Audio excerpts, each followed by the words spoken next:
Come to order, please. The February 19th meeting of the Clark County Commission now be open. Call roll. Buford Peters. Dick Ritchie. Lawrence Hodge. Here. Nancy Brown. Here. Joel Street. Present. Steve Winters. Ronnie Cribbett. Here. Harry Seas. Present. Charles Montana. Present. Elsie Tester. Here. Steve Lorette. Present. Tom Bowers. Here. Joanne Blankenship. Charlie Bates. Third. Bobby Gooch. Present. Ken Arden. Here. Steve James. Here. John Lewis. Here. Sonia Carr. Russell Cott. Here. Scott Sands. Here. Bill Armstrong. Here. Pat Hicks. Present. Robert Goff. Here. One person. Now we'll have our opening prayer by Mr. Hall. Billy Armstrong, brother. Oh, come back, Mr. Young. Right Right ahead. Let's all bow our heads, please. Father, we praise you for this another day, for your kindness to our life. And I praise thee to start this commission meeting tonight. First of all, we ask that everybody that enters the doors of this place would have the right spirit. We would all just speak, Lord, as you lead us to speak.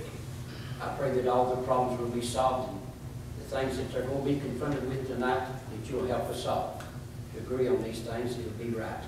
And we'll just give you the honor and praise for it all. In Jesus Christ's name we ask. Amen. Mr. Gobble, will you lead us in the pledge of allegiance? Salute. Pledge allegiance. I pledge allegiance to the flag of the United States of America and to the republic for which it stands, one nation, under God, indivisible, with liberty and justice for all. Mr. Chairman. Mr. Ryan. Make a motion to leave the agenda as written. I have a motion by Mr. Ryan. I have a second. Second by Ms. Carter to accept the agenda as presented. Any discussion? Ms. Brown. I think we've got some very important topics to discuss tonight, and I think it needs to be, the public comments needs to be moved up. Thank you. Any other discussion? All in favor, say aye. Aye. All opposed? No. All right, let the record reflect Ms. Brown, Mr. Lewis, Mr. Sands, Mr. Montana, and Mr. Cribbett. Voted no. Motion carries. Now I'd like to recognize all the elected and appointed officials, guests, and any veterans. Please stand.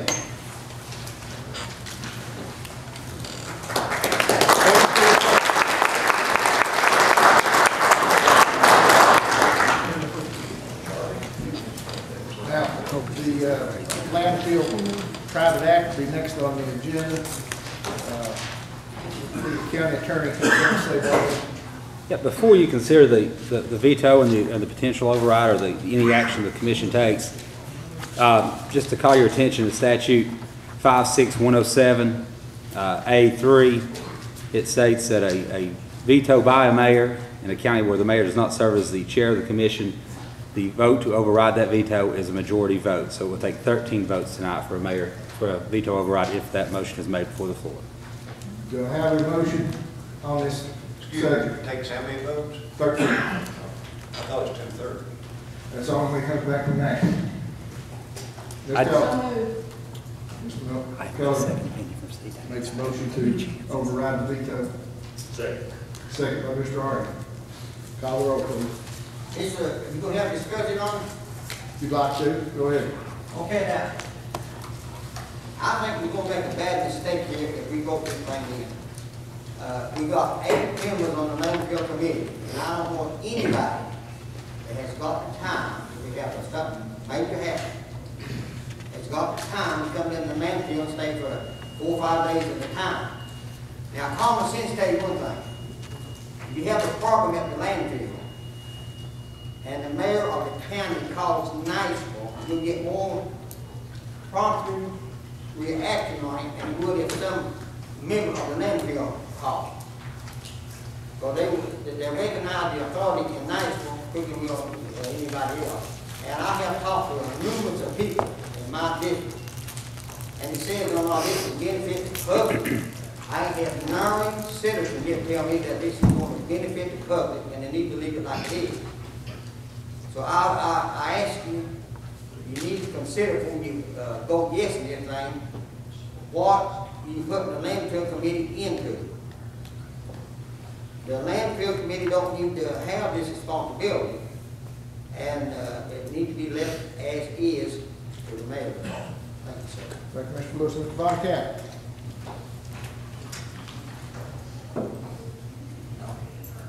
It is for the best interest of the citizens of Carter County, according to the resolution. No one has been able to tell me how it's within the best interest of the citizens. Plus the fact that grant writing,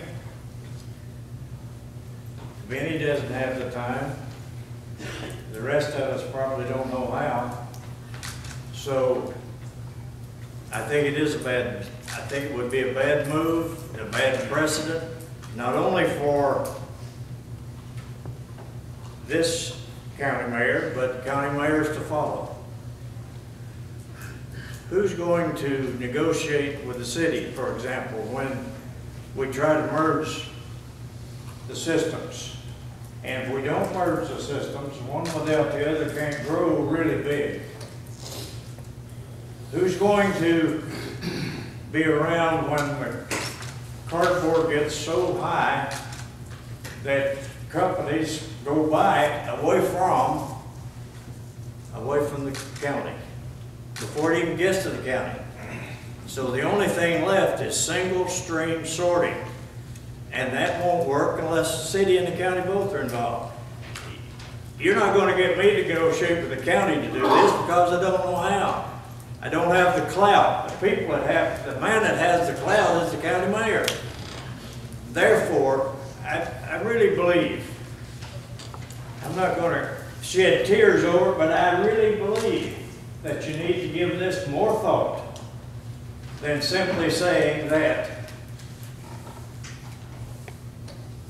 the county mayor harasses employees. I've talked to 6 out of 7. It simply is not true. Therefore, if you've got hatred in your mind for this man, you're in trouble. I'm in trouble if I've got hatred in my mind for this man. If that's your vote, shame on us as a group. Thank you. Thank you, Mr. Von Cannon.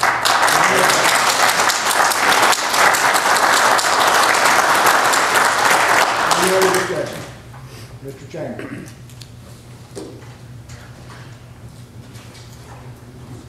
Thank you, Mr. Chairman. I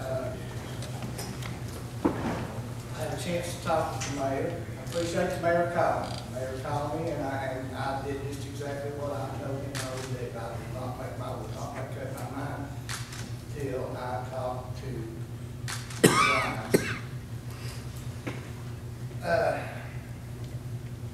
I want to say this before I go any farther. I have all the respect in the world for this mayor. This has nothing to do with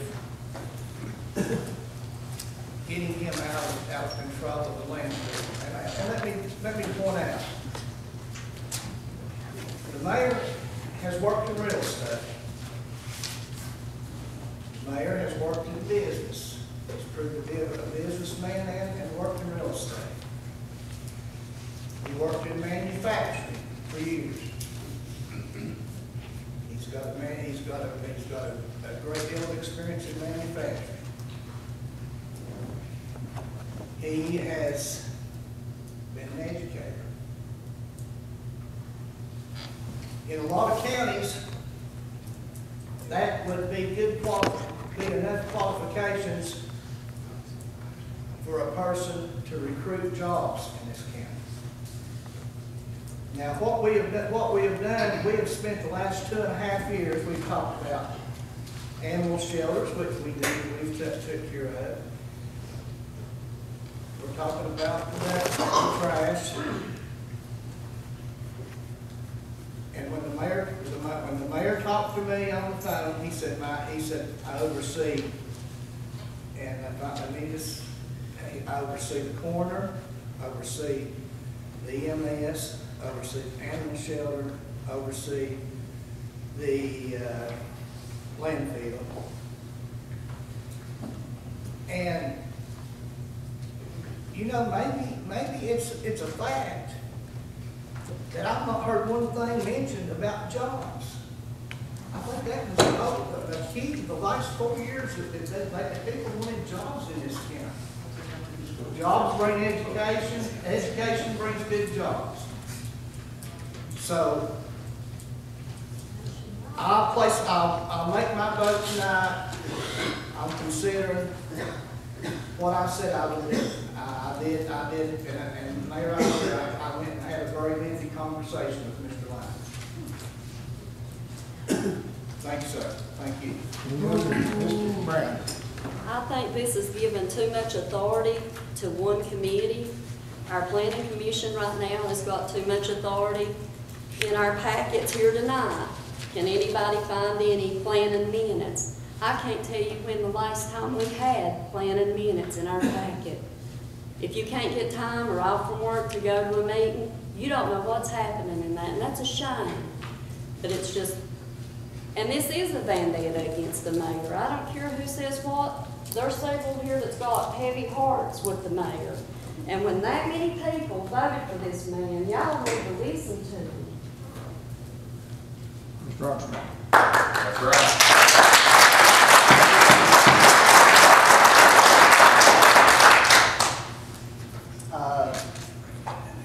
I'm of the opinion that I'm with Charles Gunn.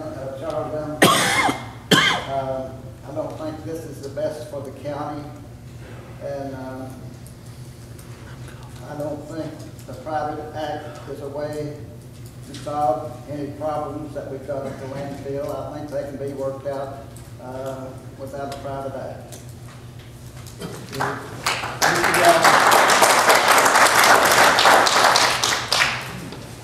I said it in the last meeting, it appears to me that the landfill has been operating good under the control of our mayor, and I think it should remain under his control. I don't see any need for a resolution to put it under a committee. I don't see any need for it. Any others? Mr. Myers, you know, how do you get job security? You work hard for it. That's how you get job security. And I may put Benny on the spot, but I'd like for him to come up and just tell us what he thinks about this.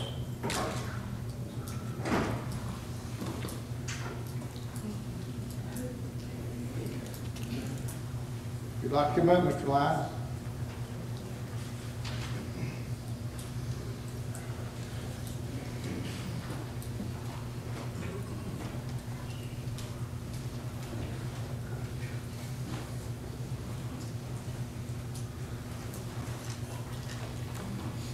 Not that I have anything against the mayor personally. Mr. Montana, I do write my own grants. I wrote both grants that we've got in the past 2 years myself. So I am quite capable of doing that. As far as my employees, you know, the mayor comes up and he singles one lady out in the office that he talks to. It's like the rest of the people are below him, and they come to me concerned about that. They feel like it's hard for them to work like that when a man drives by you and don't even speak to you, don't even acknowledge you're right. And that's the reason I came to the board about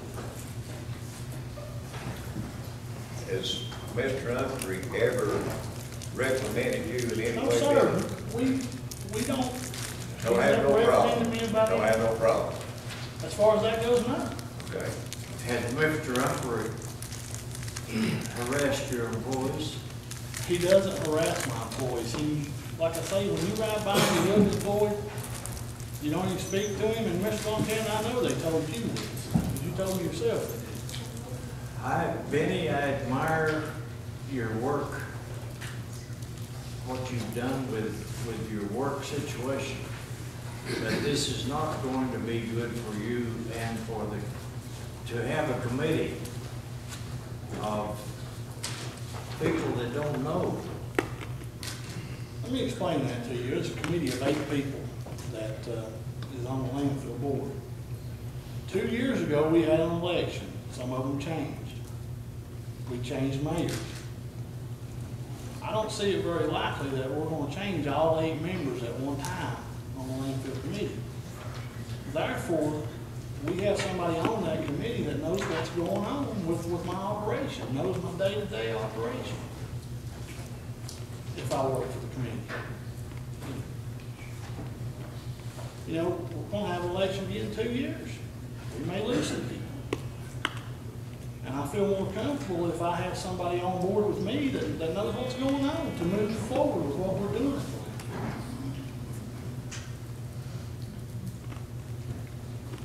Thank you, Mr. Lyon. Any other discussion? Anybody else? Question on the motion. Question on the motion. Call the roll, please. Mr. Chair, Clay. Sir. can I comment just one thing before you take that roll call? Go ahead. I'm not going to discuss anything tonight about landfill, whether or not the mayor should remain. I think I've already talked with a great number of you. At no point in time in the discussions, individual phone calls, did I tell any of you how to vote. I asked you to do the homework, look at the big picture, and vote your conscience, period. I'm not trying to sway anyone. So, but I have to respond to one thing that Mr. Chambers said, even though it's not pertinent to this discussion, and that's jobs. There's no one in this auditorium tonight that's any more frustrated with the lack of jobs than your mayor. Believe me, day one, when I came into office, I grabbed the bull by the horns, I put people in place, we searched every mile of highway into and out of this county, looking for parcels of land that were suitable for commercial development. I and Mary Ann Patton presented to this commission that report. We looked at all properties owned by the county and by private individuals to see if there were any prospects out there that we could acquire. A county could go in and purchase and start the development. Folks, we're dealing with an empty wagon. It's not the mayor's fault. It's not necessarily your fault if you come on the commission recently. But I can tell you, over the years, Carter County, we have not invested in our future. We've not put infrastructure in place. There's parcels out there, but they don't have the infrastructure that's needed so that we can compete today. And more importantly, above and beyond that, today, with the way county government structure, the mayor is not the recruiter for this county. You have allocated each year annually over $40,000 to Carter County Tomorrow partnership. City of Elizabeth and the Elizabeth Electric come in with over $100,000, and even the city of Johnson City. We have a professional recruiter by the name of Tom Anderson, who is president of Carter County Tomorrow, who's solely responsible for bringing jobs into this area. And Tom will tell you that he and I have worked hand in hand, and there's many projects that we've investigated and pursued. We've not been that successful because this county does not have the infrastructure in place that it needs to bring those jobs here. So we're up against a rock and hard spot.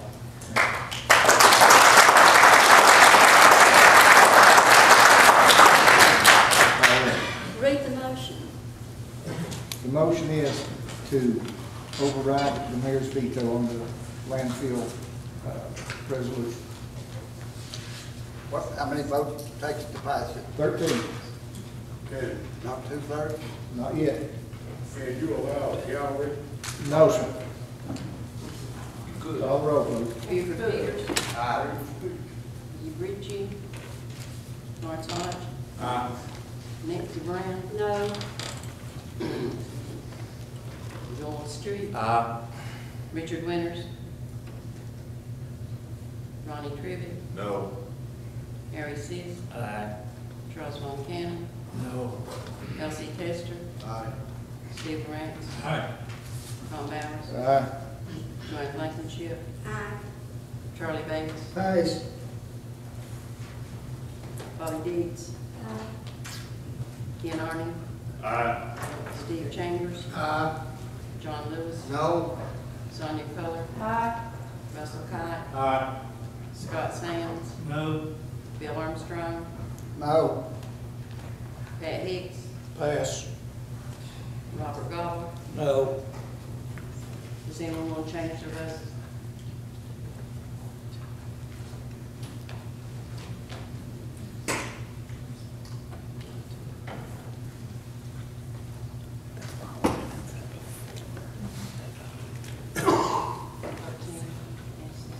Thirteen ayes, motion carried. Excuse me, sir. I didn't get 13 when I counted. That's what the clerk got.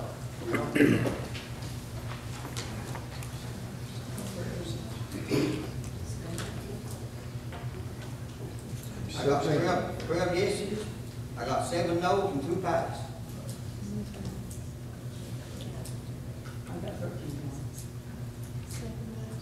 Well, I missed one. Sorry about that.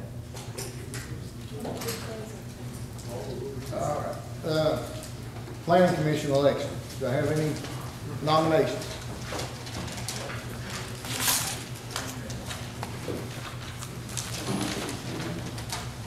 Do I have a nomination for the Planning Commission?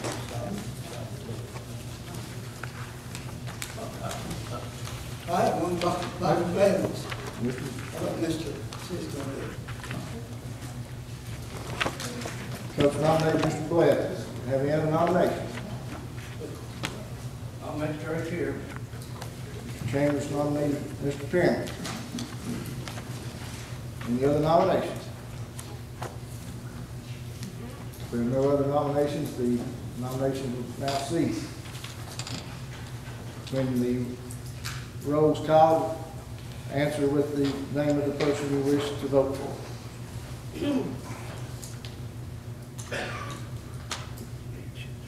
We still have this private act floating out there that we don't have to put anybody on this committee today and could save the county money by not putting anybody on this committee. What private act? 1972, that as long as there's a member from each district, then that's all it has to have. We have 11 members on that right now, so every district is being represented. So by law and TCA code, we don't have to have anybody nominated tonight. But we Question on the motion. Mr. Chairman, I make the motion to amend that motion that we not fill that position. Second. We already have a motion on the floor. And I amend that motion.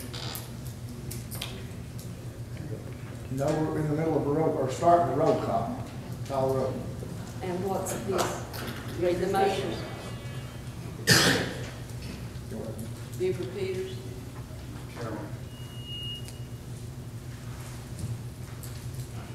Lawrence Hodge. Nancy Brown. Ayes. Joel Street. Richard Winters. Ronnie Trivet. Ayes. Harry Seas. Here. Charles Von Cannon. Blevins. Elsie Tester. Steve Rance. Tom Bowers. Chairman. Joanne Blankenship. Blevins. Charlie Davis. Blevins. Bobby Dees. Ken Arden. Steve Chambers. Chairman. John Lewis. Blevins. Sonia Coler. Here. Russell Cott. Chairman. Scott Sands. 11. Bill Armstrong.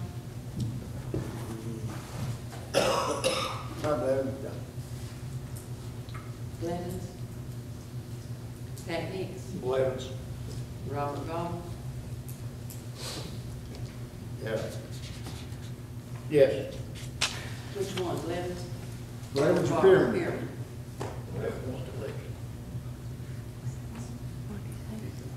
We're voting on the member for the planning commission. You want to vote for Blevins or for Pierman? Oh, Blevins. I'm sorry. I was straight there.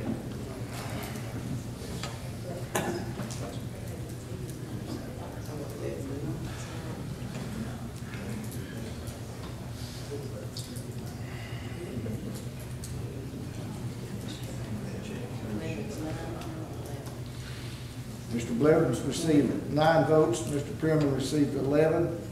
We'll call the roll one more time. Remember, this is for voting on a member to the planning commission. When your name's called, please answer with either Mr. Blevins or Mr. Pierman.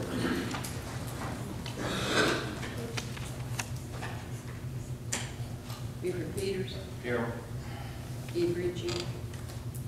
Lawrence Hodge. Here. Nancy Brown. Blevins. Joel Street. Chairman. Richard Winters. Ronnie Trivet. Blevins. Harry Seas. Here. Charles Von Cannon. Blevins. Elsie Tester. Stephen Rapp. Here. Tom Bowers. Pierman. Joanne Blankenship. Blevins. Charlie Davis. Blevins. Bobby Dees. Blevins. Ken Arden. Here. Steve Chambers. Pierman. John Lewis. Blevins. Sonia Coler. Russell Cott. Here. Scott Sands. 11. Bill Armstrong. Pierman.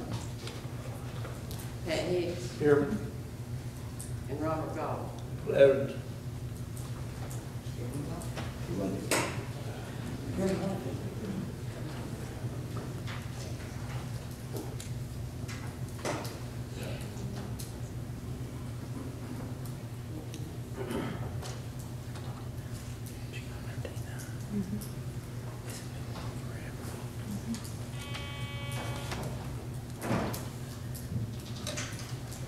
Pierman 13. Mr. Pierman received 13, Mr. Blevins received 9. Mr. Pierman will be our new member on the planning commission. Congratulations, Mr. Pierman.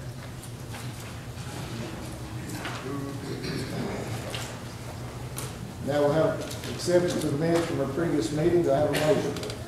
Make a motion. Second. Motion by Mr. Lewis, second by Mr. Chambers, to accept the minutes. All in favor say aye. Aye. All opposed? Sorry, Mr. Street.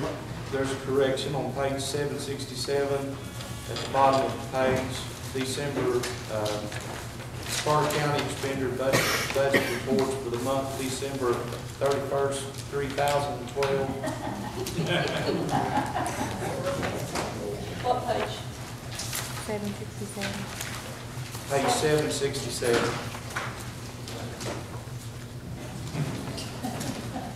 That's close. That'll be duly noted. Thank you, it's observed. What was it? Notice the bonds? Hey, can I say something before we go on that? Yes, sir. Now, last month, we voted to not put Tom's calendar on that thing. But now, just because he's not a lawyer anymore, that ain't no time he can't do no your work. So I make a motion to put him on there. We'll have to address that. Sure. Yeah, they voted tonight, they're gonna take him off. Miss Mary, would you like to kind of give a little update on that, and I'll as well? Okay, it says on the agenda, So you can hear that, one of the rules of being a notary is that you cannot be a convicted felon, and that is the case with Mr. Cowan. When we voted on this, we were under the assumption that it was his son. It is not. Miss Mary did catch that and call me, and we'd put a kind of red flag the application. Mr. Cowan did not come by and try to get the notary approved or anything of that nature. But it has been denoted to call me if he comes in, so it won't be issued. Ms. Scooch had called that and did a great job.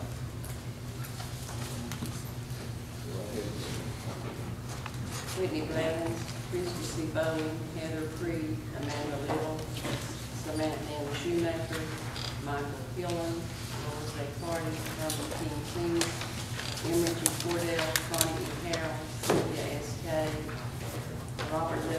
Hoffman, Ken E. Burr, Jennifer Grindstaff, Teresa Carlier, Kimberly Ensert, Kenneth Wandell, Richard Z. Gray, George Papantonio, Myra K. Cable, Ingrid Lotus Stone, the rest of the line.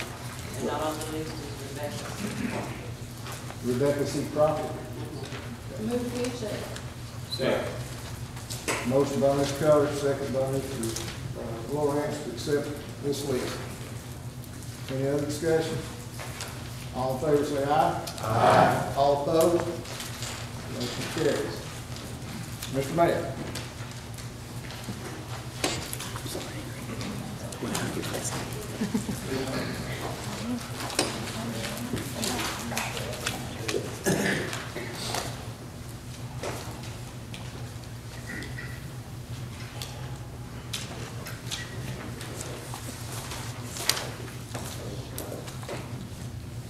I don't know why we have all those solemn faces back there. Now, everybody should be smiling. It's a great day in Carter County.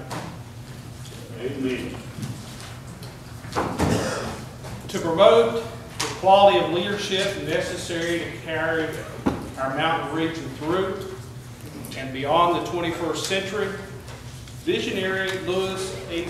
Gump, a longtime friend of ETSU, initiated the idea and helped to establish the Rome Scholars Leadership Program on the university campus. The innovative program draws its inspiration from Roan Mountain, the highest peak in the area, a motivational site and symbol of the strength, character, and idealism of the region's people. A 4-year leadership curriculum including carefully selected real-world experiences offers development opportunities to students who show great potential in the areas of character, leadership, intelligence, and physical vigor. Mentors, community leaders, peers, and the program staff support students in developing their skills, level, and confidence. By taking advantage of the opportunities and experiences, graduates who successfully complete the Rome Scholars Program will be prepared to become engaged leaders in their chosen fields as well as their communities at large. The Rome mission to build enlightened, productive, responsible individuals with integrity who are positively involved in their communities. Each year, schools throughout East Tennessee, Southwest Virginia, and Western North Carolina nominate candidates for this prestigious scholarship program. East Tennessee State University recently announced the 5 outstanding students that were chosen to begin the program this fall. One of these was Carter County's James Grindstaff, the son of Jerry and Teresa Grindstaff. James is a senior at Unaka High School, captain of the football team, and senior class treasurer. He has also been actively involved in numerous other school organizations, including membership in the National Honor Society and serving as president of both the Spanish Club and Future Business Leaders of America. During the 2012 statewide FBLA leadership competition, James earned 4th place. Within the Stony Creek community, James has volunteered his time with a local daycare service, the Christmas Angel Project with Unaka Baptist Church, and a school restoration effort sponsored by Lowe's Home Improvement Store. He's a member of the local Clean Teens organization and also volunteers weekly at Range Elementary. working directly with the students and serving as assistant basketball coach. James plans to pursue a career in environmental science. Please help me welcome James Grindstone.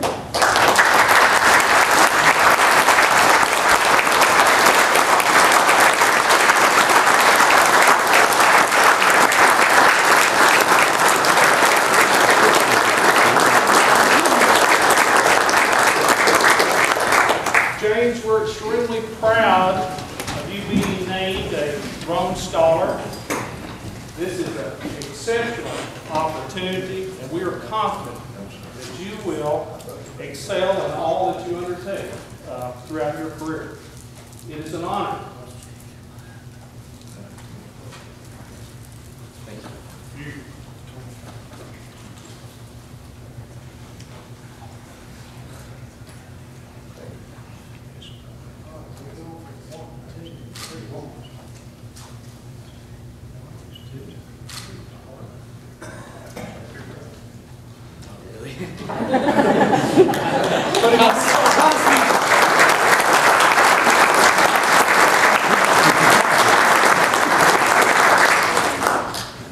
I couldn't help myself, James. I had to put you on that spot. But we're proud of you. Okay?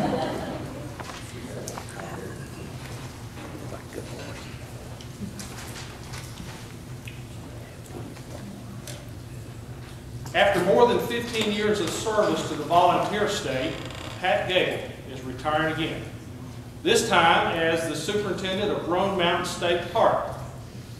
Serving first in 1999 as a cultural interpreter at Sycamore Shoals State Historic Area and the Carter Mansion Elizabethan, he moved to Roan Mountain in 2001 to serve as a park ranger and later park superintendent.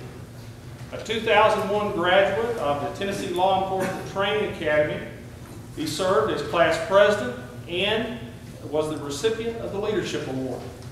During his tenure at Roan Mountain, he introduced many innovative programs to include native grass and flower restoration, Halloween in the campground, an award-winning junior ranger camp, and the very popular Stepping Out. The most popular campground in the state park system, Roan Mountain, is introducing an online campground reservation system this year. Pat has forged and strengthened relationships with the Carter County Sheriff's Department, the Friends of Roan Mountain, as well as Roan Mountain Citizens Club. Pat came to Tennessee State Parks following retirement as a colonel in the United States Army. Help me welcome Mr. Pat Gable.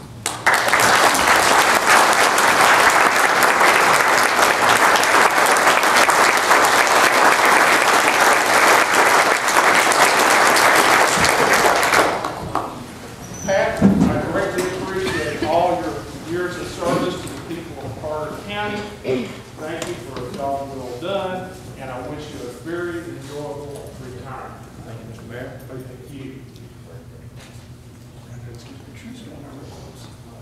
Be in the man, real close.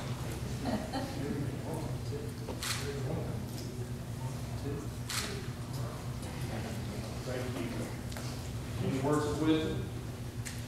Come to Roan Mountain State Park, the crown jewel of the Tennessee State Park System.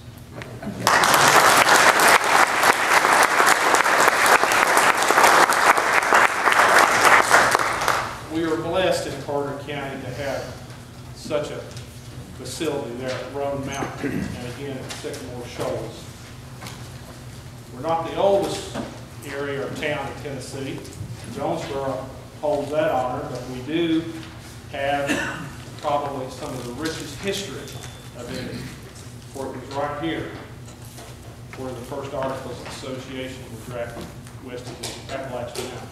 So thank you for all your years of service again. I'd like to go ahead to your report.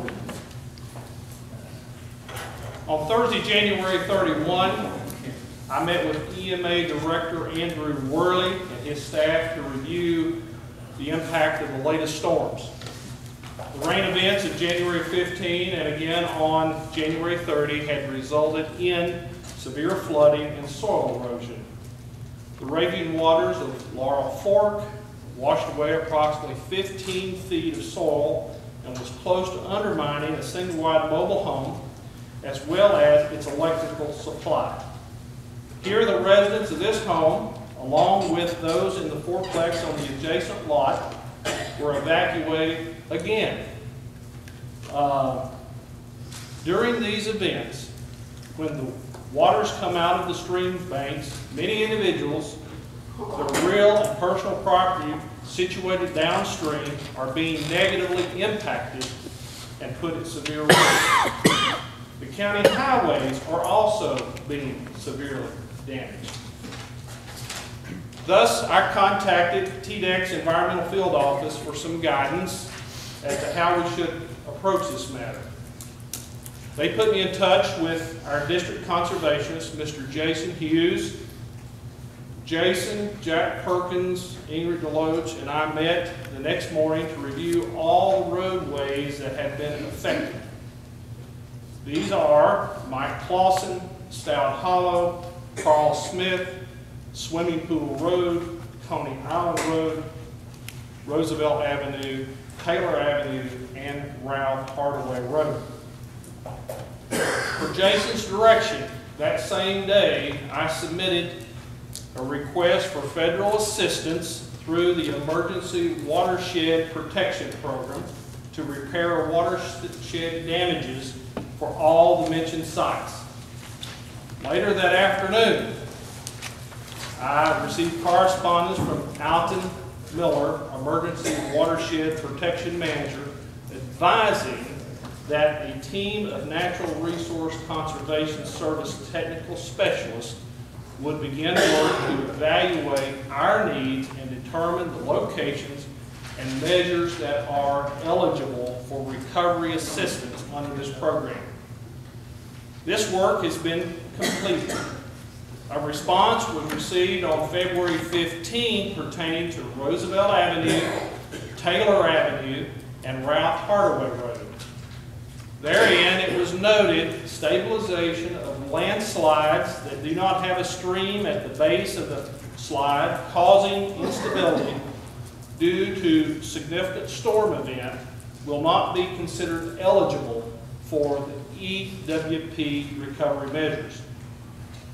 I spoke with Jason this morning for an update and to get an approximate time frame for a formal response as to the eligibility of the other roads in question.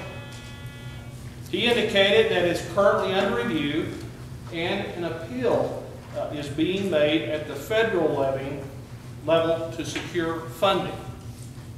Keep in mind, none of these roads fall within the federal aid highway system, and therefore does not qualify for emergency relief through the Federal Highway Administration.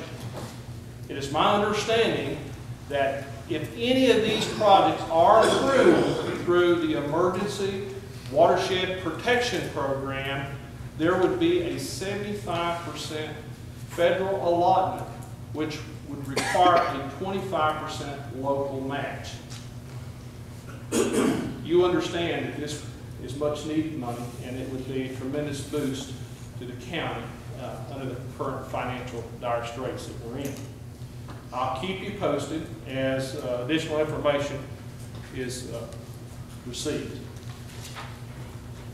Mr. Mayor, was this one we voted down about a year ago to look into funding for this very thing? Did we not vote that down as a commission? This is a little different situation. There was only one property in question last year, and I think the stance was by this commission, you'll have to correct me, I've slept quite a bit since then, and I don't have the minutes in front of me.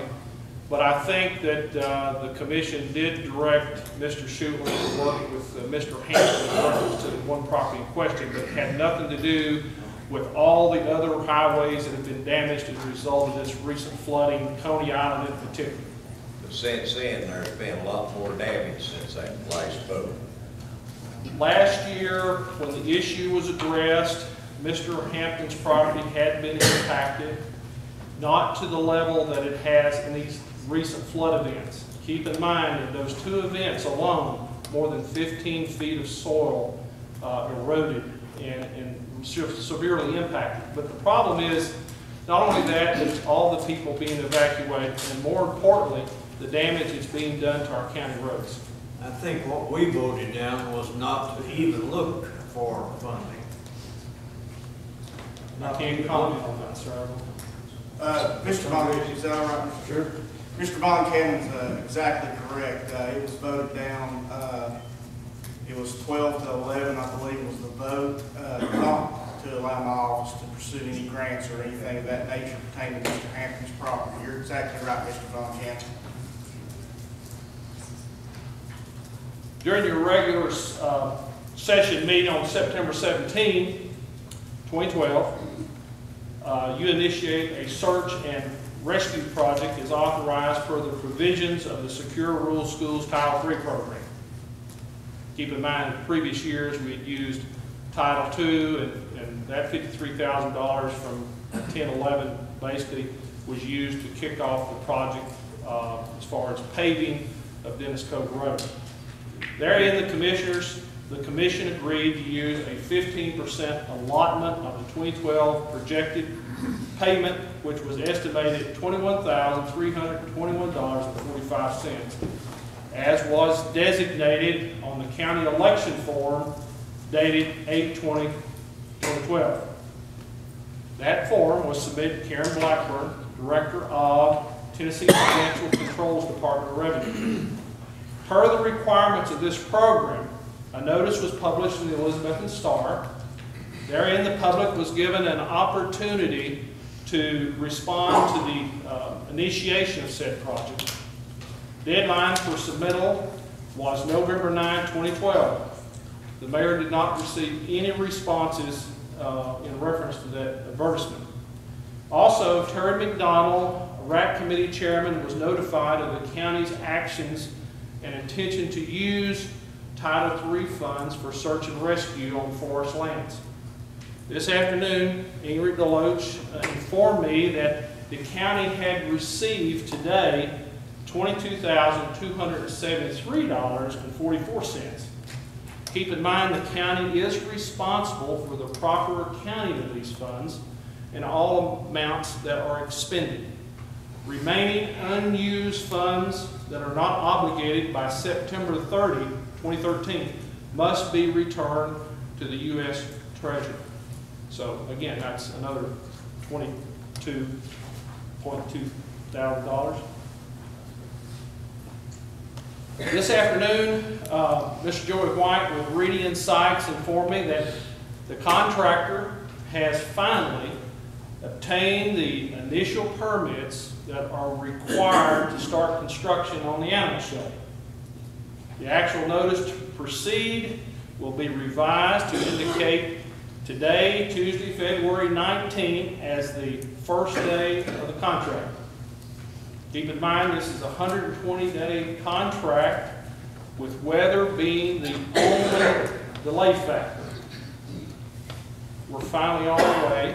The shelter being a reality.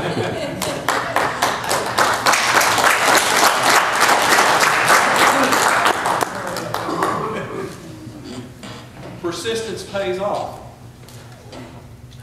In reference to the parking lot issue at the jail, I have a meeting set tentatively for Thursday of this week to review the revised plans with Chief Reed and Mr. Tom Patton of Tysinger Hampton Partners. Hopefully those plans will meet the Chief's approval, and then we'll come back to you and decide where we're going to get the funds and the timing of this project. One last item, the design work as to the new roof or the roof project at the annex at Reedy & Sykes is still ongoing. I've talked this week again with Reedy & Sykes. We should have an update by the March meeting. Now, I think we advised you early on that there is a little issue with that project, and the fact that the insulation is saturated And they're evaluating that now, and hopefully we'll have some idea as to the additional costs that will incur, because the original estimates that we were given did not take into account the removal of the quick-set concrete insulation. And that's all I have, Mr. Chairman. Hey, Mr. Mayor, can I Yes, say sir. something? Since two of these projects is in the 6th district, I appreciate, and I'm sure my colleagues here does too, all the work you have done, where we get any money, where we don't. I'm sure the people of 6th district appreciate it all, okay? Thank you, Mr. Lewis. Thank you, Mr. Chairman. Thank you, Mr. Mayor. Now we have a short presentation by Melody Goff from the library. Ms. Goff.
boards would bring, you know, would just have the one, it would be the governing board, which means the county representatives would be actually seated on the governing board, which would benefit you all.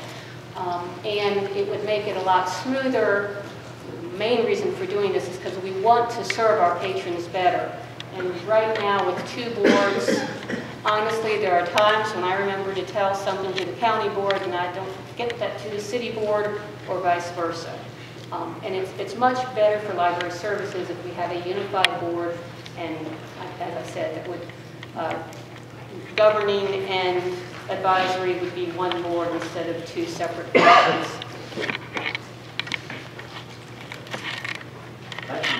Thank you.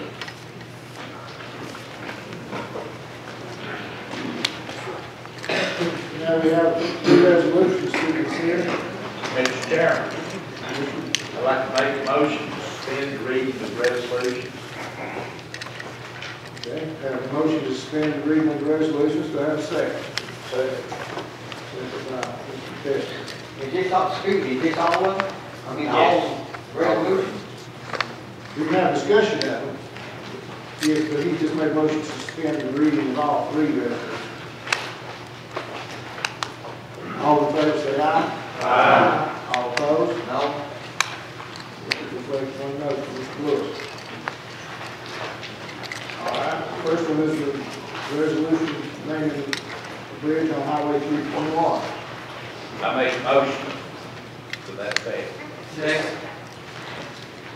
Motion by Mr. Lewis, or Lawrence, second by Mr. Sams. Discussion, Ms. Blankenship.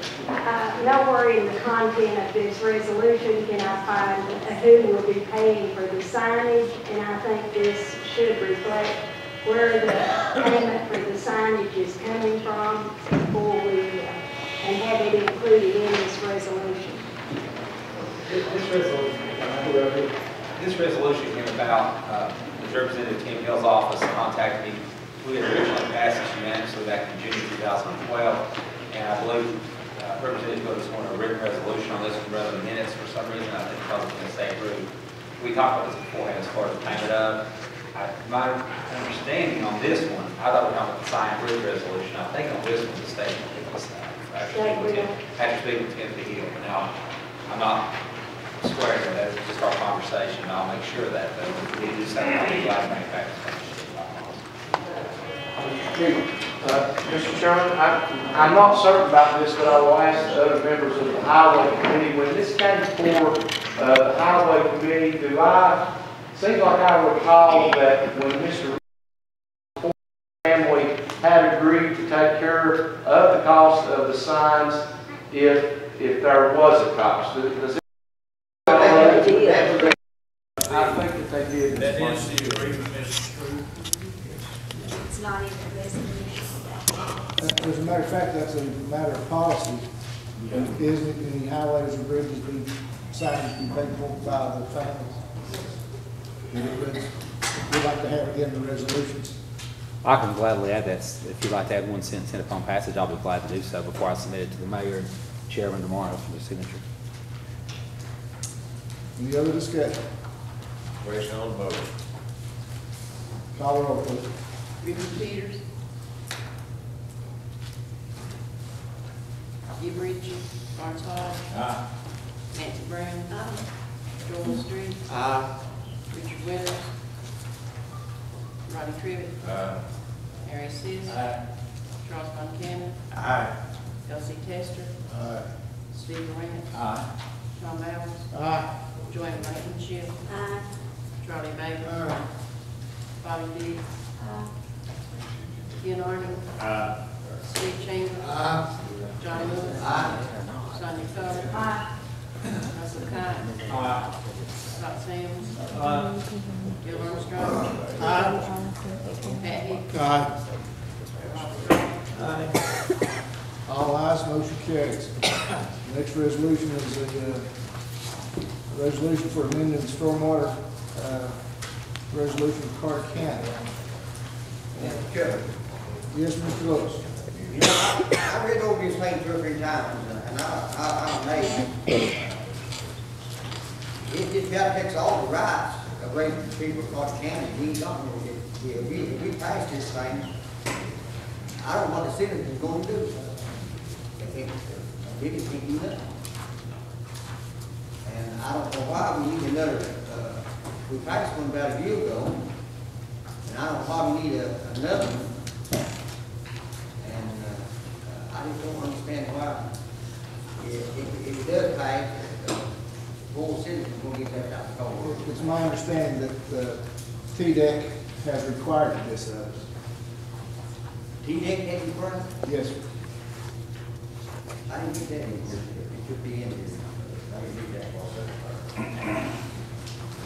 They might recommend it, they don't have it. Do I have a motion to, I make a motion, Mr. Chairman. Second. motion by Mr. Trivett, second by Mr. Von Cannon to approve this? Yes, Ms. Blankenship. On the third page, under C, I discussed this with Chris about the BMP manual, that is the TDEC, is that correct, Chris? Yes, ma'am. That I'd like to have that added in there, so in the future that they would know that that's where that manual is. And also, D. let's see, we done D, that's also a TDEC, that management, water quality management plan is the TDEC water management plan. Can you put the verbiage in, Keith, as set forth by Environmental Protection Agency and/or TDEC on that? Sir, give me the number again on that, Ms. Blankenship. It's D, Okay. that'd be C and D that will be changed on page 3. Yes, ma'am. You want to put in there that the manual will be located at, No, the water quality is the TDEC BMP manual. okay. Any other discussion? Call roll, please. Buford Peters, Steve Ritchie, Ron Todd, Nancy Brown, Joel Street, No. Richard Winters, Ronnie Trimmett, Harry Seas, Charles Montana, Aye. Elsie Testor, Aye. Steve Moran, Aye. Tom Allen, Aye. Joanne Blankenship, Aye. Charlie Davis, Bobby Diggs, Ken Arden, Aye. Steve Chambers, Aye. John Lewis, No. Sonia Coler, Russell Cott, Aye. Scott Sands, Aye. Bill Armstrong, Aye. Pat Hicks, Aye. and Robert Goff. Aye. All ayes. Motion carried. No. Next, we have a resolution about the Second Amendment rights. Mr. Chairman, I'd like to say something, I think, sir. And you'll have to excuse me for, I don't stand too much, as well, you all well know that my knees won't allow me to stand too much. But I would like to say, I don't guess there's anyone in this room any more supportive than the Second Amendment rights than I am. I've been a gun owner since I was 12 years old. On my 12th birthday, my dad brought me my first gun.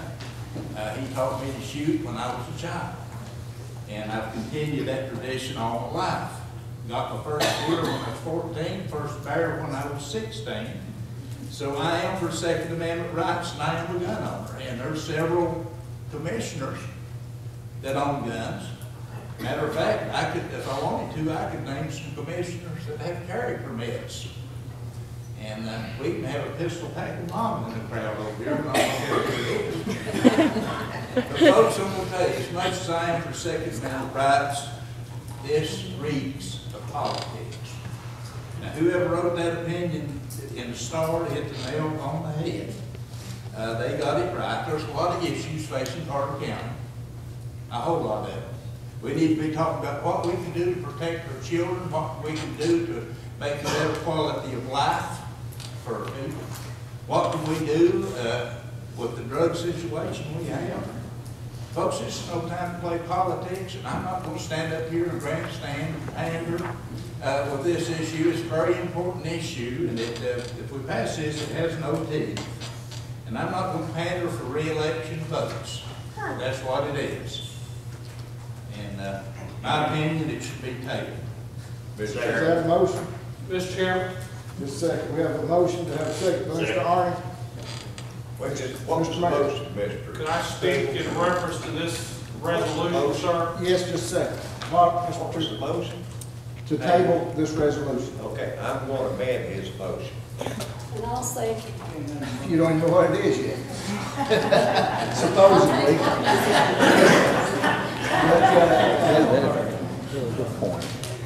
You have to ask the, well, you can't amend that table motion. But, Mr. Mayor, I'll let you speak on this now, if you like. Okay. You know, I've heard enough about this article in the Elizabeth and Star. Johnson City Press wrote an article, and I've been contacted by countless people in reference to this effort. And I can assure you, at no point in time when I corresponded with Attorney Bowers and asked him to research this and draft a resolution, I didn't put the verbiage in here, Commissioner. Our county attorney did. I gave him examples that had been passed by countless others, well, at least one in this case, of North Carolina that had already passed. They were the first in the country. But I want to set the record straight tonight. I want everybody to know my perspective before we start talking about this stump and political aspirations of the mayor or anyone else. That's not the case. The power is not delegated to the United States by the Constitution, nor prohibited by it to the states, or reserved to the states, respectively to the states, or more importantly to the people. That is the 10th Amendment of the Bill of Rights of the U.S. Constitution. Now let's talk about politics. On January 16, our President Obama released his comprehensive plan for a new wave of national gun controls. Issued 1 month after Sandy Hook Elementary School shooting in Newton, Connecticut. The President's push for firearms restrictions clearly is an attempt to capitalize on public grief over that shocking massacre to jumpstart a gun control movement that has been unable to make any recent headways in Congress. Entitled, "Now is the Time," the President's plan to protect our children and our communities by reducing gun violence. That's the 15-page White House program that proposes an array of executive orders and congressional actions that it says are common sense steps to reduce gun violence. To a great number of people across this country and within local communities, it appears as if he himself is writing new law which would be an executive trespass on the legislative powers of Congress and a violation of the Constitution's separation of powers. This is elementary. We've talked about it on countless occasions. Apparently some weren't listening. Many state legislators, county commissioners, and county sheriffs are not confident Congress will adequately respond to President Obama's new efforts to impose more firearm restrictions. In fact, many are concerned that Congress itself, responding to pressure from the major media, may enact unconstitutional infringements on the Second Amendment. That's one of the questions that the Star had. Mayor, give us some specifics. You know, they didn't have a real good feeling for the resolution as drafted, Attorney Bowers, and I thought that you did a pretty good job. Thus, within hours of the President's announcement, state legislators in Wyoming, Texas, Missouri, Oklahoma, Iowa, South Carolina, Indiana, Tennessee, and several other states were initiating efforts to nullify any attempts by federal authorities to enforce these restrictions in their states. It's my understanding the intent of these nullification bills is to send a loud and clear message to politicians at the federal level who are considering further infringements on the inalienable rights of the people guaranteed by our Constitution. It's clear that gun control doesn't work, Commissioner. Gun control doesn't work. If it did, Chicago and Washington, D.C. would have no violent crime. In fact, while having some of the strictest gun laws in the U.S., both of these cities have one of the highest murder and robbery rates. There seems to be nothing in the President's unilateral action, a one-size-fits-all solution that will deter criminals, but it will most definitely, Commissioner, interfere with law-abiding citizens' rights under the Second Amendment. Carter County's rights included. Folks, we're missing the point on this one. We are in a knee-jerk mood. Guns don't kill, people do. Amen. The common element in all these recent tragedies is one of mental health. It's a mental health issue. We need to be focused on how to identify these individuals and do everything possible in our power to secure treatment, to intervene before it's too late. That's the common element we've been told in every case today. People acting through their representatives, the states created a compact, the Constitution, through which they have delegated very limited powers to the federal government. The Constitution is superior to and takes precedence over federal law. Superior, it takes precedence over federal law if the two are in conflict. Thus, as the counties across the country have done, and at the request, Commissioner, of countless Carter County citizens, I respectfully requested County Attorney Bowers to draft this resolution. The model that I gave him was one that was much more direct, to the point, and it demanded nullification. So, believe me, this was done in an attempt to send a message to our General Assembly, to Congress, and to our President. It had nothing to do, sir, with this mayor's aspirations to hold political office. And I'm sorry.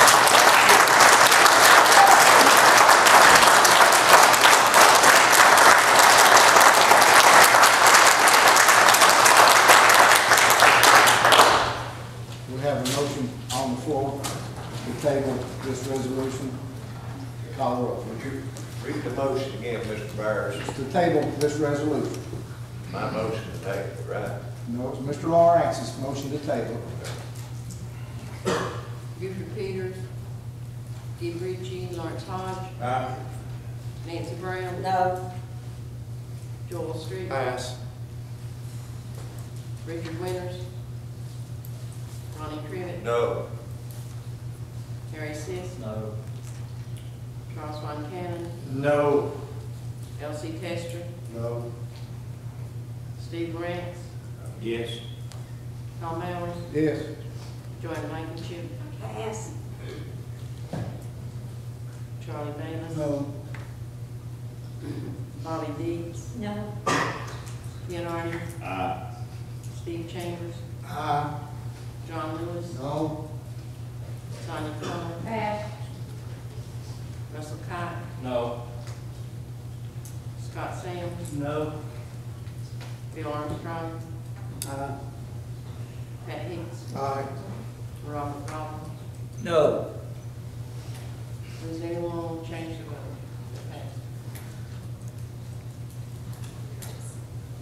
That's outrageous.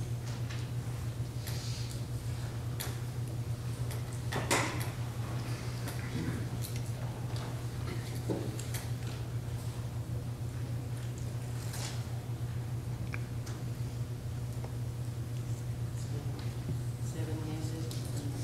7 yeses, 11 noes, motion failed. Motion Mr. Sam? approved. Motion to approve.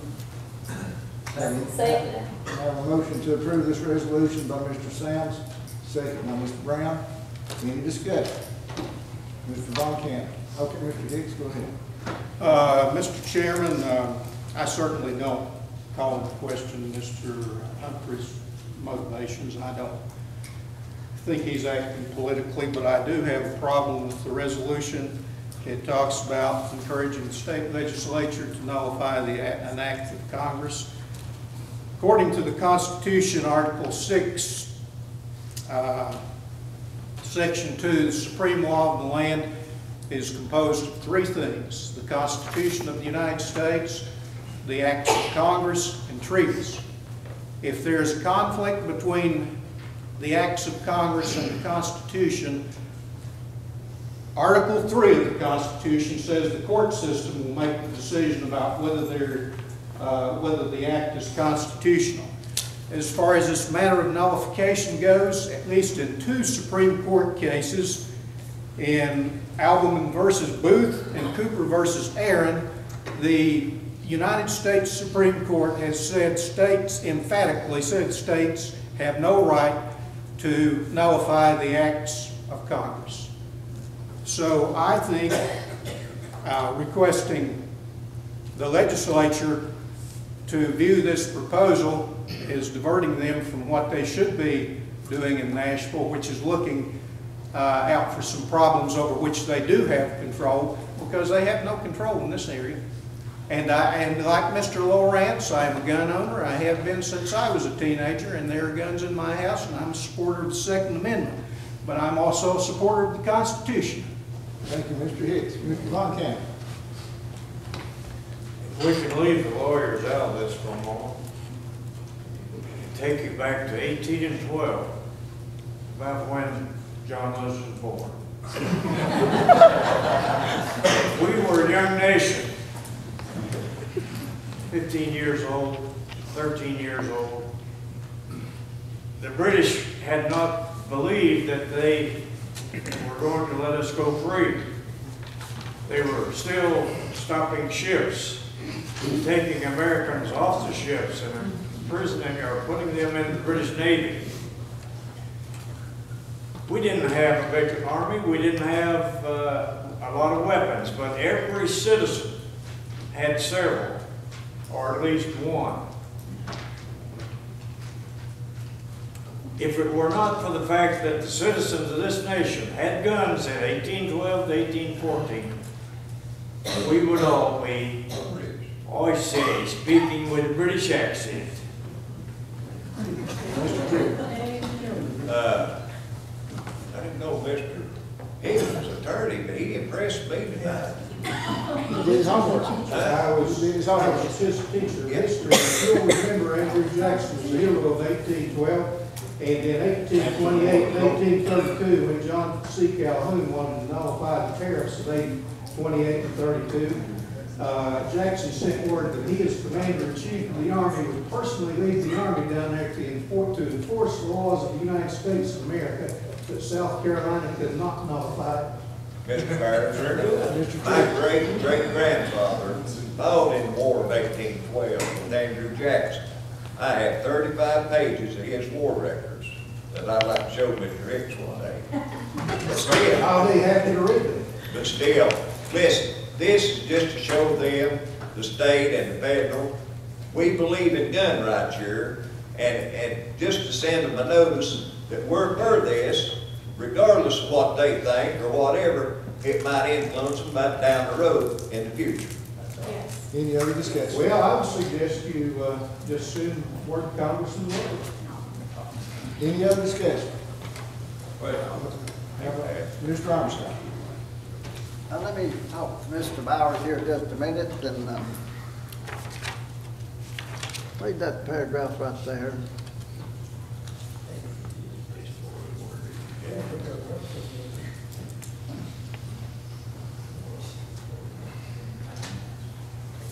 Where'd you find this at?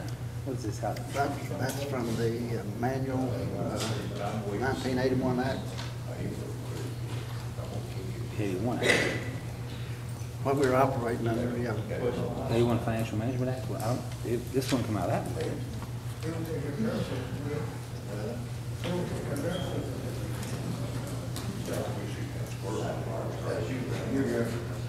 From our financial manual act. We're gonna take Charlie Bailey's. I'd like to look at it. I'd like to see the book it came out of it strong. Very good, that's good. I want to see the book it came out of it strong. Can I see the book this came out of? Yeah, that's out of my book. That's Tennessee. I think it's the county handbook. Out the county handbook? Yeah. There's no thing. Yeah, I mean, we rule under Robert's rules here as far as, you know, the actual action of the board. We've always allowed the introduction of a resolution by any member. Then what's in that book doesn't count. CPAS meeting is not a direct accurate reflection of how it's party runs. I will tell you that. Okay. Thank you, Mr. President. Any other discussion? We have a motion on the floor to approve this resolution and a second. Call roll, please. Buford Peters, Steve Ritchie, Lawrence Hodge, Aye. Nancy Brown, Aye. Joel Street, Richard Winters, Ronnie Tribbett, Mary Sis, Aye. Charles Montana, Aye. Elsie Tester, Aye. Steve Rex, Aye. Tom Bowers, Aye. Joanne Blankenship, Pass. Charlie Bailey. I'm sorry, Aye. Bobby Dees, No. Ken Arden, No. Steve Chambers, No. John Lewis, Yes. Sonia Coler, No. Richard Kyle, No. Scott Sands. Scott Sands. Lee Armstrong, Pat Hicks, Robert Goff, Aye. Change my name. Not to change my name. It's good, change mine to no. Steve Rex.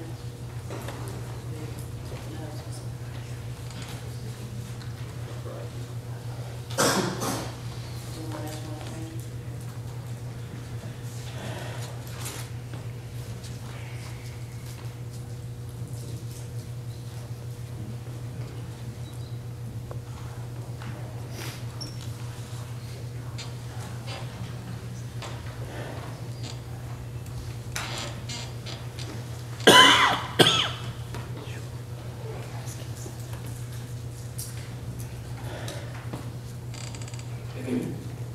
Kelsey, how did you vote? Aye. 12 ayes, 8 noes, motion failed. Mr. Chairman, I make a motion we adjourn. Or recess. Or recess. Recess again. Well, what in the world?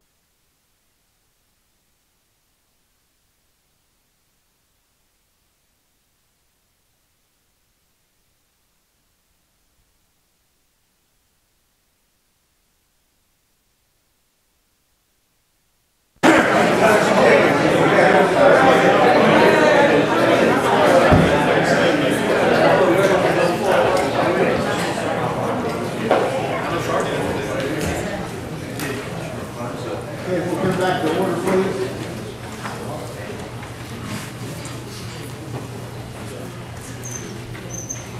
Item 14, is memorandum of understanding with the Highway Department for the City of Elizabeth. Mr. Attorney, would you like to address this? Pardon me. It's a memorandum of understanding concerning the pay or the graveling of some lots or parking lots, parking area at Elizabeth the National League. Mayor brought this to my attention, and I did call and verify with Mr. Jack Curtis with the Highway Department that he was aware of it, and also an approval as well. Reviewed on behalf of the mayor and then submitted to you for Ms. Mary to place on the agenda. All right. Do I have a motion to approve this? Motion approved. Second. Motion by Mr. Sands, second by Mr. Keller. Any discussion? Seeing none, call the roll, please. Cooper Peters, Hugh Ritchie, Mark Klein, Aye. Nancy Brown. Aye. Joel Street. Aye. Richard Winters, Ronnie Crivitt. Harry Seas. Aye. Charles Montana. Aye. Elsie Testor. Aye. Steve Ray. Aye. Tom Allen. Aye. Joanne Blankenship. Aye. Charlie Davis. Bobby Dees. Aye. Ken Arden. Aye. Steve Chambers. Aye. John Lewis. Aye. Sonia Coler. Aye. Russell Cott. Scott Sands. Aye. Bill Armstrong. Aye. Matt Hicks. Aye. Robert Goff. Aye. All ayes, motion carried. Now we'll have our committee reports and recommendations. Mr. Sis.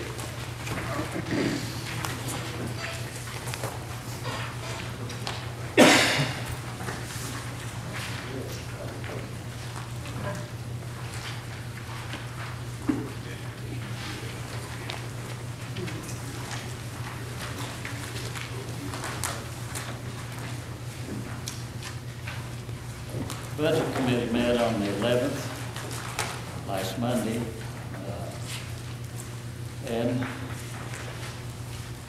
begin with the first line item we have is concerning pauper burial that had been, fund had been depleted, and we needed to pay for the burial of a pauper. So I make a motion that we move $600 from fund balance to cover the additional cost of this claim. I'll second it. Mr. Chairman, Yes, Mr. Mayor. may I read the check just a minute? Sure. I had submitted yet another on February 14th to Mr. Loach. Were you going to address that area? If you are, I'm not. Well, I suppose it go back to the committee before it comes up here. I understand, but just for sake of time and effort, I was hopeful that the commission would go ahead and increase that amount to cover this second expenditure. But I'll just leave that to your discretion and the commission. Any other discussion? Now, the motion by Mr. Sis, second by Mr. Lewis to approve this, pauper burial. Call the roll, please. Cooper Peters, Hugh Ritchie, Mark Klein. Aye. Nancy Brown. Aye. Joel Street. Aye. Richard Winters, Ronnie Crivitt. Harry Seas. Aye. Charles Montana. Aye. Elsie Testor. Aye. Steve Ray. Aye. Tom Allen. No. Joanne Blankenship. Aye. Charlie Davis. Bobby Dees. Aye. Ken Arden. No. Steve Chambers. No. John Lewis. Yes. Sonia Coler. Aye. Russell Cott. Scott Sands. Aye. Bill Armstrong. Aye. Matt Hicks. Aye. Robert Goff. Aye.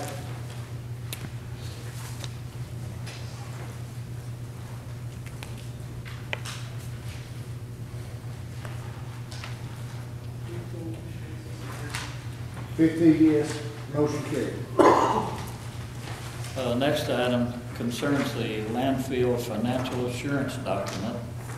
This is something that we have to do.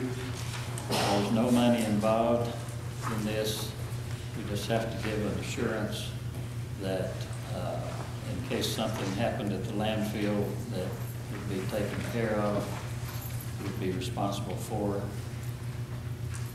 Make a motion that we approve this landfill financial assurance document. I'll second. Motion by Mr. Sis, second by Mr. Lewis, to approve this landfill insurance. Any discussion? Call roll, please.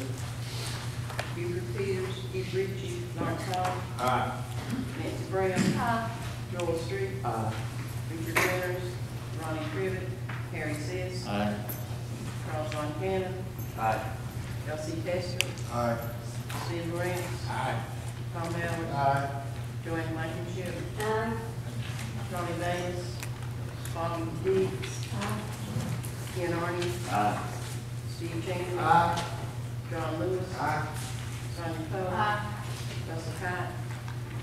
Scott Sands. Bill Armstrong. Pat Hicks. Robert Goff. Aye. All ayes, motion carried. The next item is amendment number 5, 8 items. There's $29,436.99 coming from fund balance. This money is for the Little Milligan Fish Springs Waterline Extension Grant. The money came to us and it went into the fund balance, so we must take it out and pay for what the grant was for. So I make a motion that we dispense with the $29,436.99 coming from fund balance. Motion by Mr. Sis, second by Mr. Hodge to approve. Any discussion? Call roll, please. Buford Peters, Keith Ritchie, Lawrence Todd. Nancy Brown. Joel Street. Richard Winters, Ronnie Crivitt, Harry Seas. Charles Von Cannon. Elsie Testor. No. Steve Grant. Tom Allen. Joanne Blankenship. Charlie Davis. Bobby Dees. Ken Arden. Steve Chambers. John Lewis. Sonia Cole. Russell Cott. Scott Sands. Bill Armstrong. Pat Hicks. Robert Ball. All ayes for one. All ayes except for one, motion carried. Okay, the only other thing I have is the budget calendar has been amended to allow the finance department personnel to attend training, and that runs from May the 6th through the 8th. You have in your folder a revised copy of the budget calendar you can refer to when those meetings will be rescheduled. Thank you. Thank you.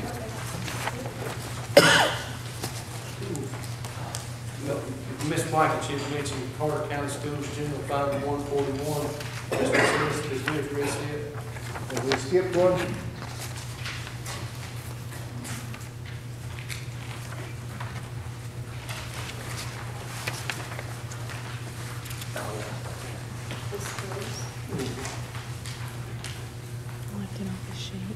Okay. General Fund 141. Ballot reallocate funds within the vocational budget. These funds come late and have to be put in the budget before they can be expended. And the second item is to reallocate funds to provide for E-rate services. I'll make a motion to approve. Second. Motion by Mr. Sis, second by Mr. Hicks to approve this. Is there any discussion? Call roll, please. Buford Peters, Keith Ritchie, Lawrence Todd. Nancy Brown. Joel Street. Richard Winters, Ronnie Crivitt, Harry Seas. Charles Von Cannon. Elsie Testor. Steve Grant. Tom Allen. Joanne Blankenship. Ronnie Davis. Bobby Dees. Ken Arden. Being an employee of the Carter County School System, having conflict of interest, stuff like that. Steve Chambers. Because I'm for Carter County, have a conflict of interest in the post about to be ready to have a vote by argument, not a offense, my conscience and my obligation to my constituents and citizens as far as representation of that power. John Lewis. Aye. Sonia Coler. Because I'm employed Carter County, I have a conflict of interest in the proposal that be voted. However, I prefer that my argument and my vote be only to my conscience, which is obligation to my constituents and citizens as well represented. Aye. Russell Cott. Scott Sands. Bill Armstrong. Pat Hicks. Aye. Robert Goff. Aye. Joy, you want to change your vote? One no. Motion carried. Financial management committee. We were asked about the state inmate reimbursement, and Randall Lewis came, the county trustee, and reported that the sheriff's department submits to the state the number of state inmates, and that reimbursement comes back and is a direct deposit into the general fund. So it doesn't go back to the sheriff's department, it goes into the general fund. And he said that the current tax partial payments were going real well there in the office. The audit report is in for 2012. And you can go to the Tennessee Comptroller of the Treasury Division of the Local Government Audit and review this. The audit committee of the county will be reviewing this, and they'll meet in March. And there should be a report coming to the commission from them. And then health and welfare,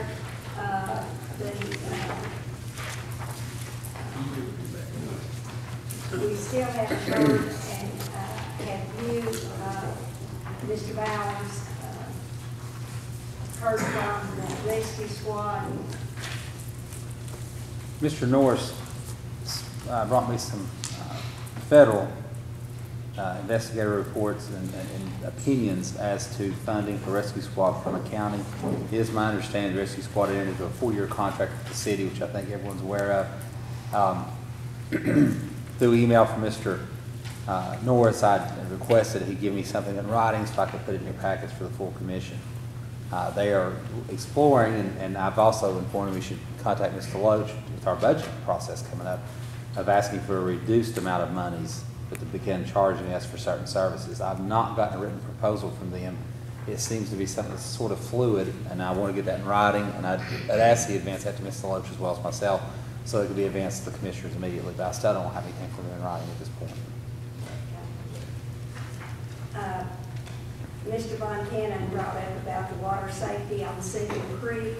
And Chris, have you heard anything back from? Yes, ma'am, I did some research on that.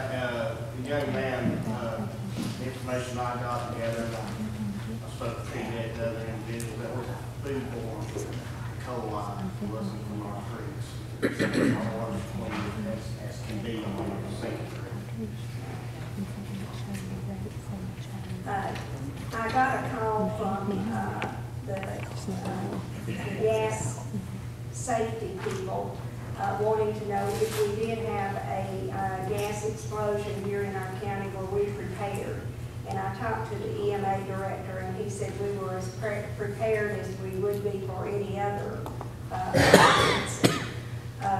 And you know, we did have that explosion in the 5th district where that house exploded and the 2 people died several years ago. So I told them that I thought that the people in our county were very well aware of the things as far as gas lines were concerned, that we knew that the markers were out there, that to call before you dig, that those signs were out, and people thought were aware of that, but I just thought I'd bring that to your attention. Thank you, Mr. Blankenship. Building and grounds. As you know, we got some furniture in the kitchen, the old jail. We gave the school what they wanted. I think they come today,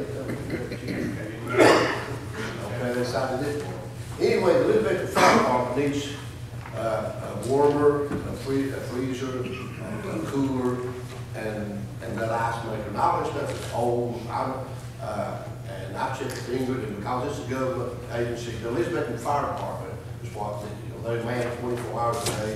They need stuff to keep food and stuff in like that. And I'd like to, it has to be voted on by the county commissioner, but I'd like to make a motion that we allow the city fire department to have this. They're going to come and get it, won't cost anything to us. They'll take it out and install it. I'll second it. Have a motion by Mr. Tester, second by Mr. Lewis, to donate this surplus equipment to the Elizabethton Fire Department. Any discussion? Can we do that legally?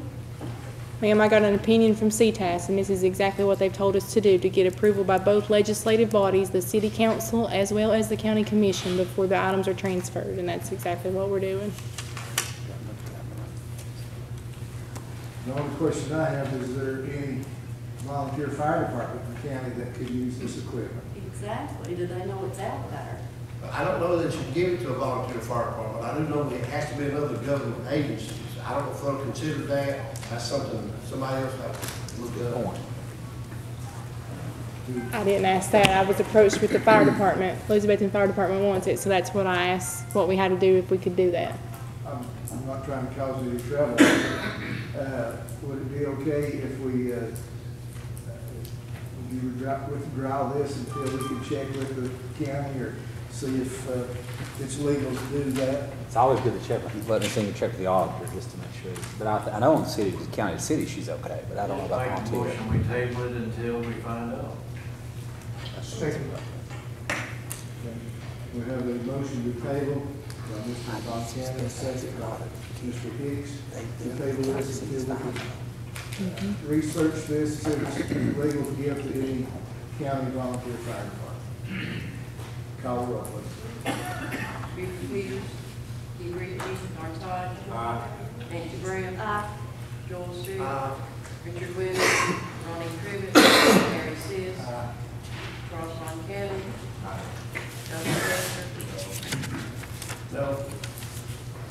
Steve Lawrence. Tom Bowden. Joanne Blankenship. Pass.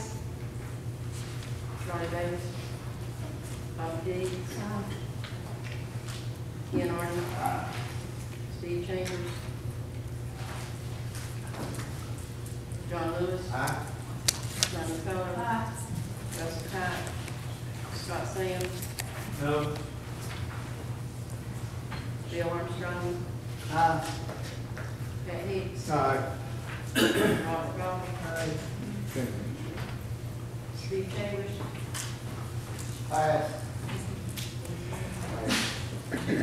Mr. Chairman, anything that's bought with county funds can only be from one government body to another government body. And the volunteer fire department are not a entity of county government. I just thought since they receive county funds. They receive county funds, but they're not an entity of the county, is my interpretation of it. I was just gonna say, I was whatever you can do as speedily as possible, respectfully, we can do that. All that stuff's still sitting in there, attracting pests and other stuff. We would just like to remove it as quickly as possible. The longer it sits, the more, and the less work that it has for whoever can use it. So we just clean up the mess. Oh, she doesn't follow you. 14 yes, motion to table pass. I'll put this in the record. I love the Elizabeth Fire Department. Maybe okay. Work out. They deserve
the old Herman Robinson School, but we can have a city/county CTE school, specialty school, you know, for stuff like diesel mechanics and stuff. And we're kind of hopefully optimistic about that building once they get done with their expansion over to their other place.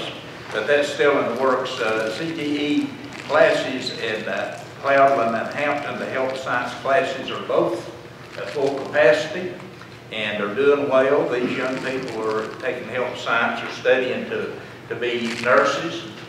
And when they get out of high school, they can actually go to work immediately as a CNA, or they can go to Tennessee Technology and get their LPN degree, or on to Northeast State and become an RN. Something very interesting, they have now a virtual paint machine for the young people thinking paint an auto body. And I grew up at the paint body shop, and I like to go up there and kind of see how this virtual paint machine works.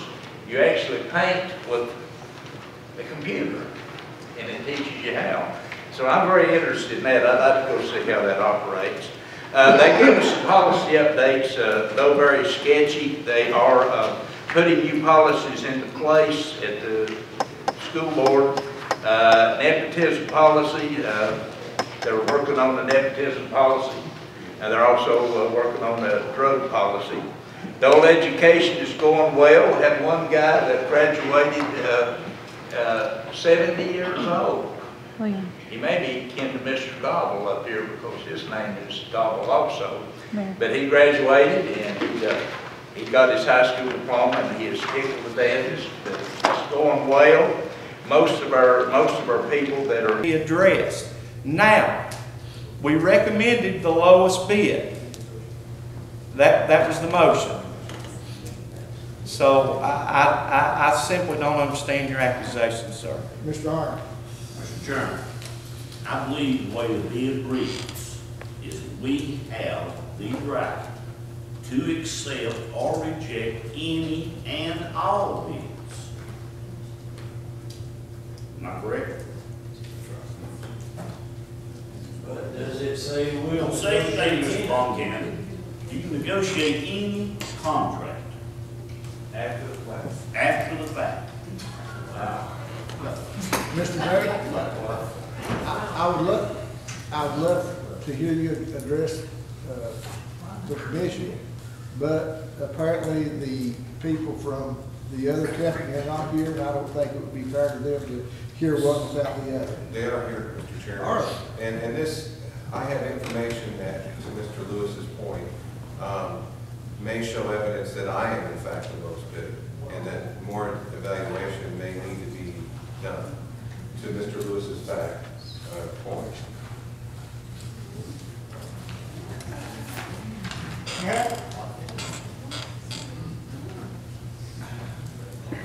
What is your recommendation?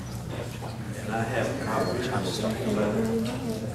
I think we need to hear from our finance director on this issue as far as the bidding process and follow her guidance. Very well. Mr. Lowe. I will give you the same presentation that I gave the landfill committee. It has been disputed by Allied Waste, and I respect their dispute. However, I also believe that our numbers are very accurate. Everyone's entitled to their opinion, and they can have that just as well as everyone else. We did originally have 4 bidders. We narrowed that down to the 2 lowest bidders. That was Allied Waste and Advanced Disposal. Allied Waste is our current provider. They have been our provider for several years. We have no complaints from Allied Waste. We've had good service, we've had good quality of service. It has not been a bad relationship, it has been good. Advanced Disposal is the new kid on the block, as you like to call them, Mr. Von Cannon.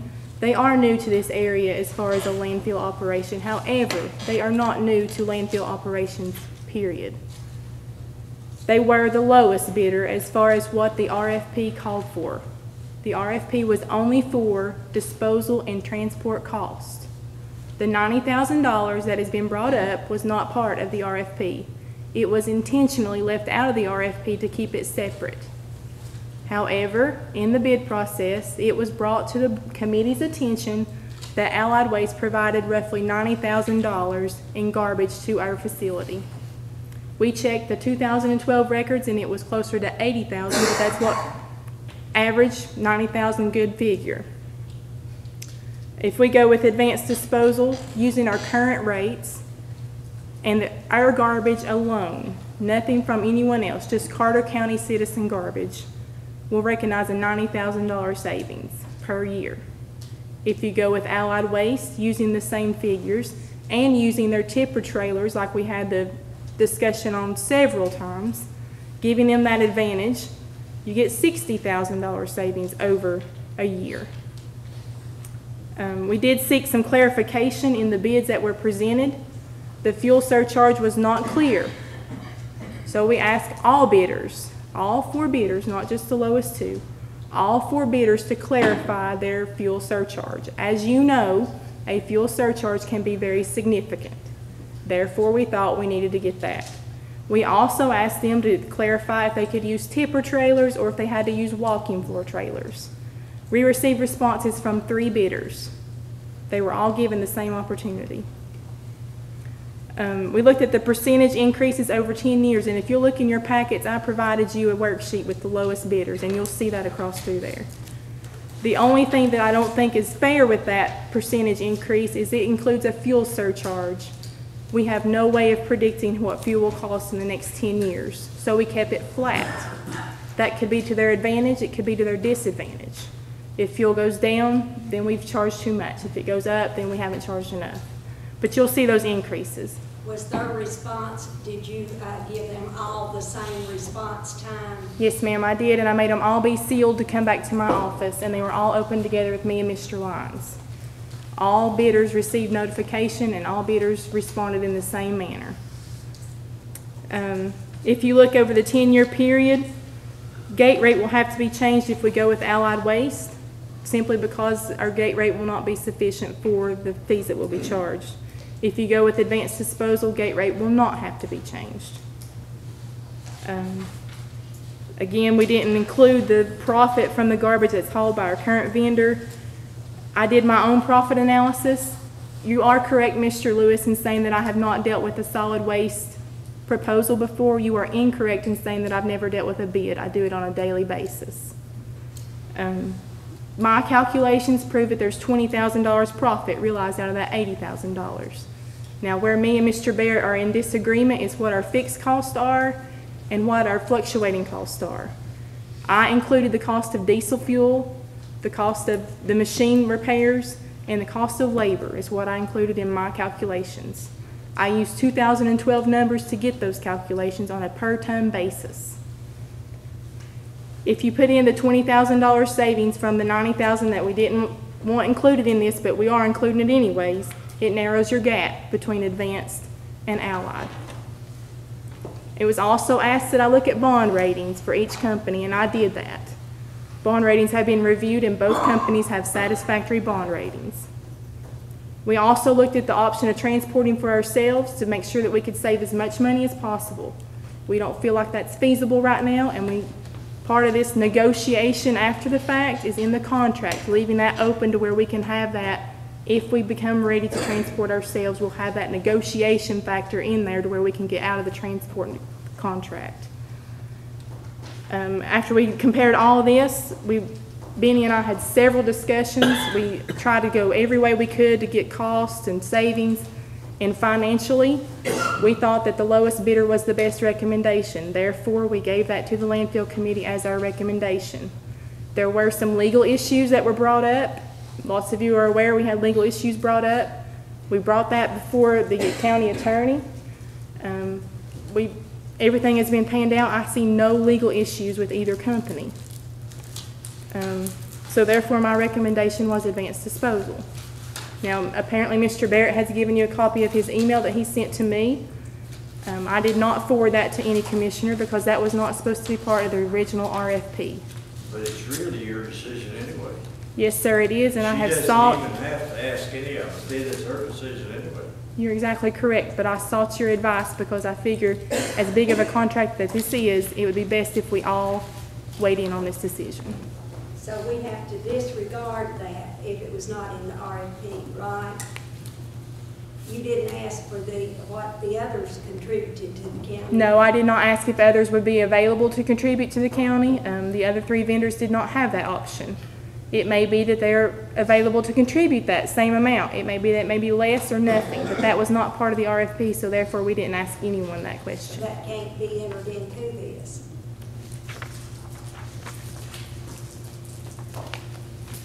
We've heard from our legal, or our finance director. Do I have a question on the motion? Question on the motion. Call the roll. Mark Potter, Aye. Randy Brown, Aye. Joel Street, Aye. Richard Winters, Ronnie Travis, Harry Seas, Aye. Charles Montana, No. Elsie Testor, Aye. Steve Ray, Aye. Tom Bowers, Aye. John Blankenship, Aye. Charlie Bates, Bobby Diggs, Ken Arden, Aye. Steve Chambers, John Lewis, No. Sonia Coler, Russell Cott, Scott Sands, Bill Armstrong, Pat Hicks, Aye. Robert Goff, Aye. Aye. Scott Chambers,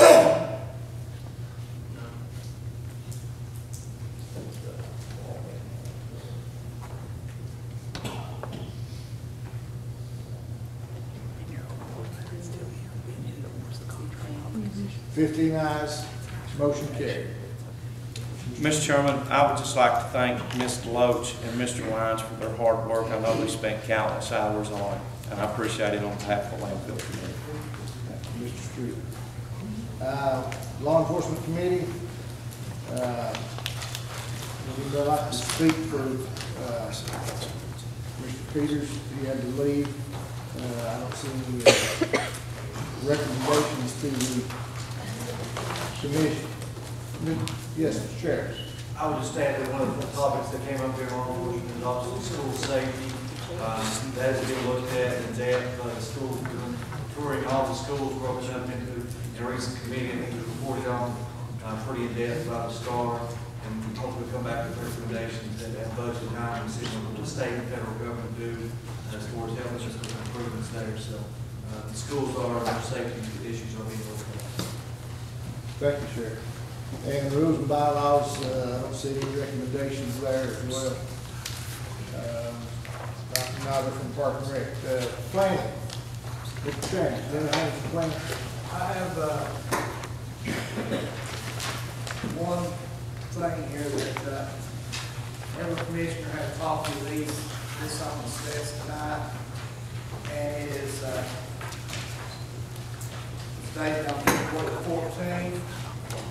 It was sent to Mr. Steve Pierce, who is the chairman of the Carter County Planning Commission. And, this is from the Attorney General, and his opinion under testimony and under oath. Please, enclosed, please find the Attorney General opinion, number 12-015, which was just advanced to my office. After reviewing and the opinion of the Attorney General has considered that neither Carter County's 1972 private act nor the current status under Tennessee Code annotated provide the Carter County Planning Commission with the authority to require citizens to, under oath, be sworn in under oath when they wish to address the commission. The opinion states it is a close decision whether or not the Planning Commission has that authority, but nevertheless rule that it does not. In light of the aforementioned Attorney General opinion is my recommendation that from this point forward, the Carter County Planning Commission does not require an oath to be sworn in by the citizens who wish to speak during public comments portion of the Carter County Planning Commission meetings. And that was brought to the Planning Commission's attention this afternoon, and we abide by the Attorney General's decision. At the same time, the planning commission met, and by unanimous vote this afternoon, we passed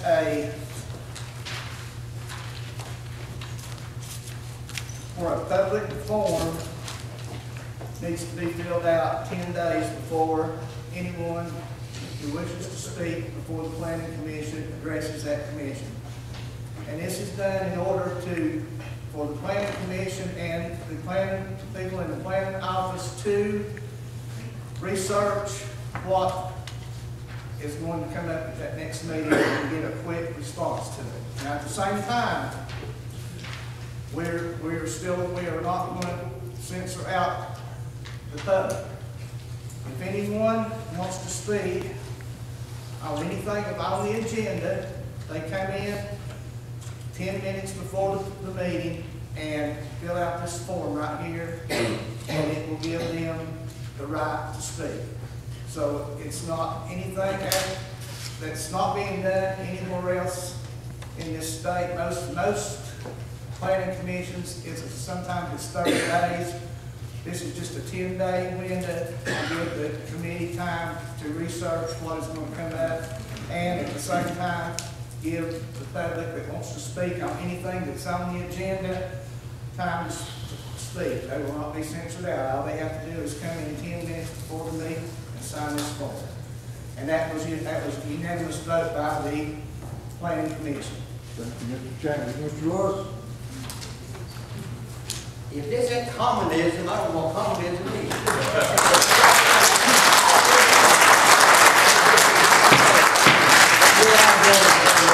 That comment is completely out of order. And John, I've known you a long time, and I have never questioned anything that you said.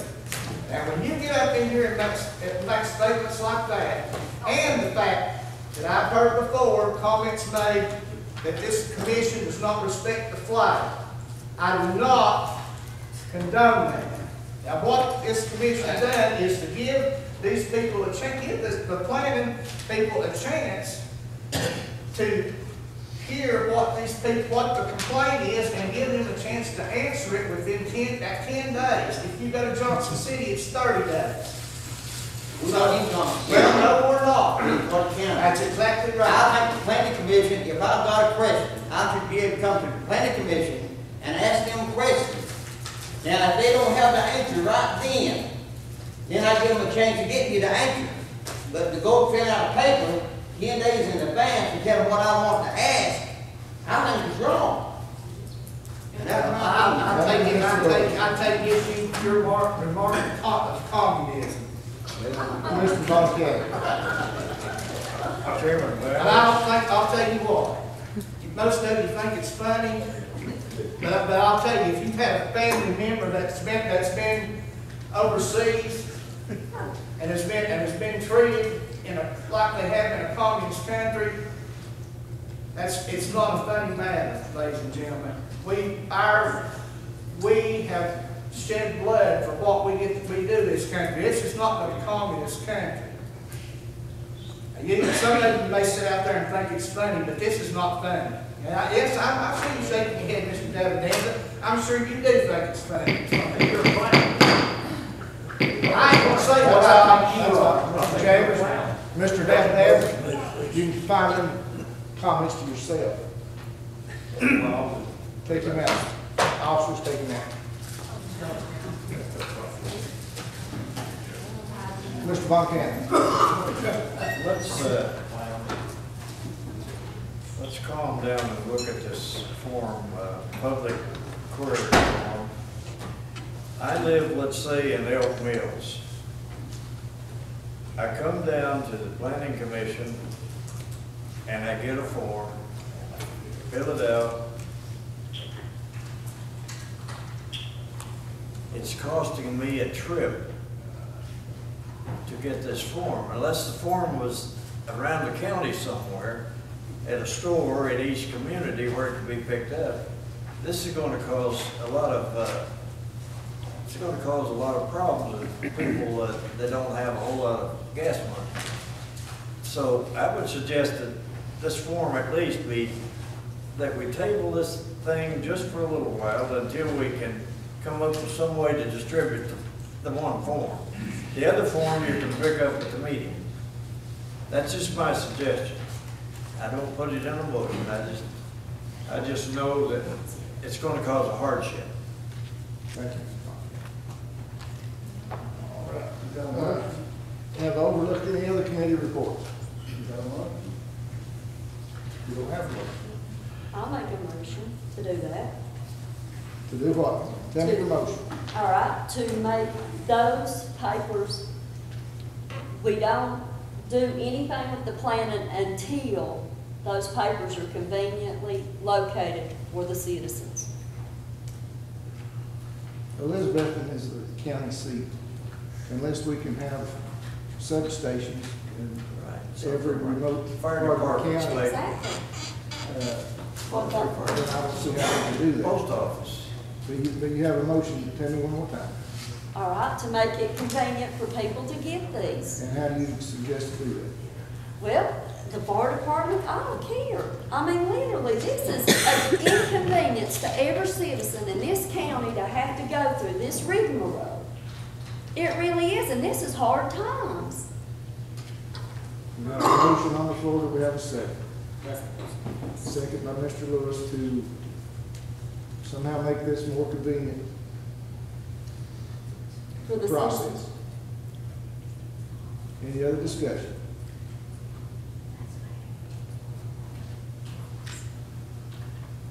Call the roll, please. Mr. Barrows, what's the motion? To somehow make this more convenient for the citizens. But didn't they say they could come 10 minutes before the meeting and fill out the form? To discuss anything that's on the agenda. Now, if they have a question about something that They may can't not write appear out a on the. question? Ma'am? They can't write out a question 10 minutes before? Not, this is to give the planning office time to research whatever their question might be and have it ready when they come to the meeting. But if you have a question and you haven't presented it to your commissioner or to someone to get that to the planning commission, then, you know, you would expect not to get a direct answer But some, at that meeting. but some demand a direct answer, an immediate answer. Call the roll, please. Buford Peters, Steve Ritchie, Lawrence Hodge, No. Nancy Brown, yes. Joel Street, Richard Winters, Ronnie Trivet, Harry Sis,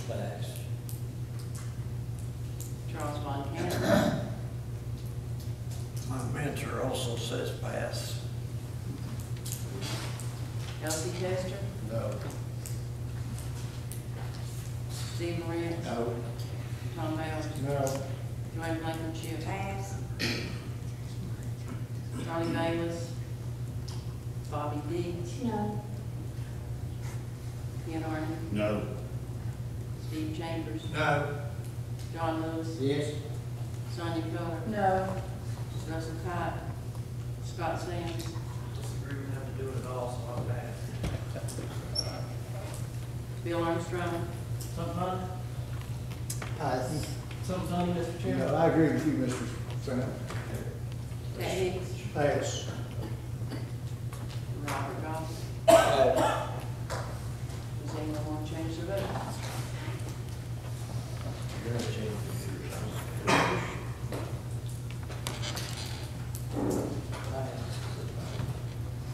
Eight noes and two yeses. 8 noes and 2 yeses. Motion failed.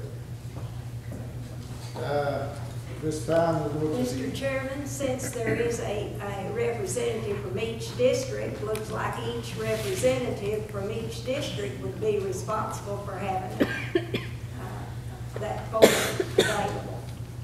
That could be one solution, yes, ma'am. County Attorney's report. I'll go through things first. First thing, Commissioner Armstrong, Mayor Humphrey, and myself met with representatives of Washington County, Johnson City, City of Elizabeth, and concerning the Railroad Authority. And I think a transition was done through agreement insofar as getting more Washington County and Johnson City Authority members involved, and expanding them, get them as chair of the committee, and also getting ahead and letting the Washington County Attorney do their work. We just simply don't have the railroad tracks at this point, and Washington County does. It's under this program. We had a great meeting in Johnson City, and I think Mr. Armstrong had served as chairman for a long time, and was probably glad to get one thing off his table there that day. But we did get that transition, and the meeting went real well. Deep Ocean Engineering, I reported last month that we'd received a check from the bankruptcy court in California insofar as a portion of the proceeds that were advanced on behalf of the East Tennessee District. At that same meeting with the mayor, Mr. Armstrong, had an opportunity to meet with Washington County Attorney John Rambo, and the company who has bought the assets of Deep Ocean Engineering has agreed to give this district a full credit for all monies advanced and go ahead and complete the equipment. This is search and rescue equipment.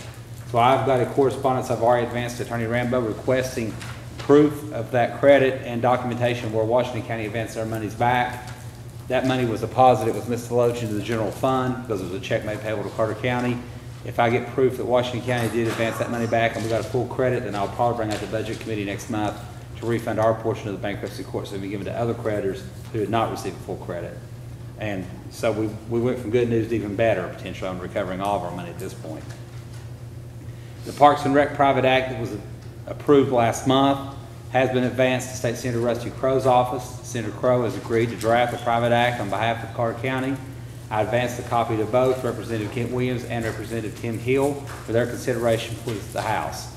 Speaker Harwell has limited the number of bills that a representative can now advance, so I imagine that our representatives may want to take turns between the name bridges, the bridge namings and roads and things of that nature, so only one may wish to sponsor on behalf of the county in the House, but I want to give both the opportunity, so I advanced it to both representatives.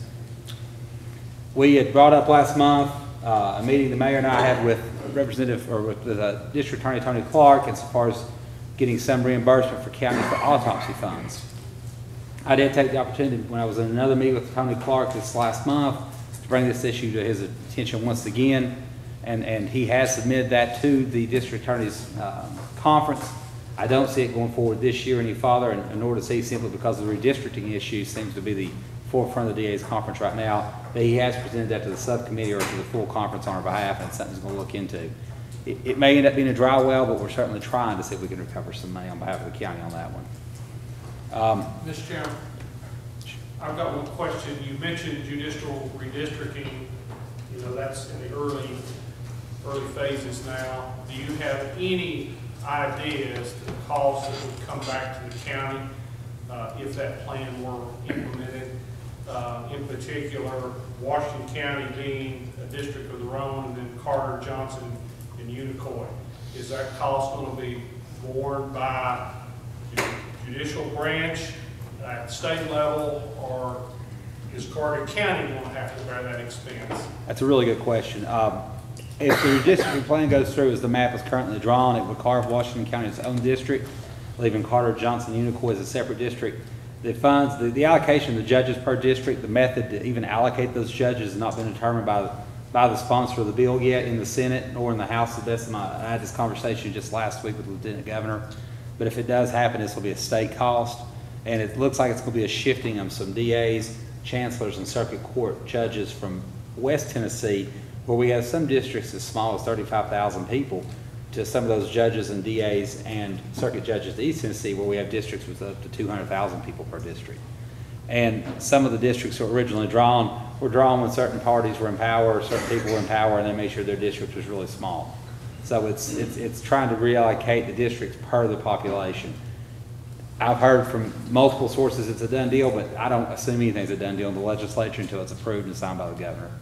So, you know, we don't know what effect that may have yet. Well, you can see my concern. If we had to bear that cost, you're looking somewhere approximately $1 million. Right. $750 million to create the office spaces and the new positions and the like. We just don't have it, so that's good to hear the state's going to take care of it. It will be a state charge. I think the way the map's been drawn right now, there'll actually some DAs, judges, and chancery positions eliminated, so it may be a savings to statewide to the taxpayers if it passes as currently drawn. But there's a lot of, that thing's still really, it's still in committee in both House and Senate, so we don't know for sure how it'll go yet.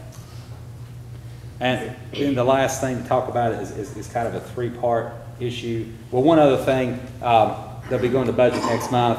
Ronnie Taylor advanced to my office, the tax assessor, a couple of refunds that we need to look at where we had some assessments. We done this a couple of months ago. We had some incorrect assessments. We've got one where the state has given an exemption to Doe River Gorge, and we've got another where an assessment was done incorrectly. And Mr. Taylor will appear with me at Budget Committee and go over that. And I did inform Mr. Bowers, Chairman Bowers, of that will be coming up next month. And that's something that will be handled next month and shouldn't be very controversial at all. I have got not only one but two new lawsuits, and I'm sure you're aware I've spent a lot of my time this month juggling issues between the Circuit Court Clerk's office and the Sessions Court Clerk's office this month, and it's been kind of an ongoing issue. We have got Judge Walton did rescind his order, which according to interpretation could have been considered to close public records, and that has been vacated. We have two current lawsuits that have both been turned over to the carrier, and due to specific language in our insurance policy, due to the fact that the pleadings did not request monetary damage, that is the reason they've denied coverage, and that is the only reason.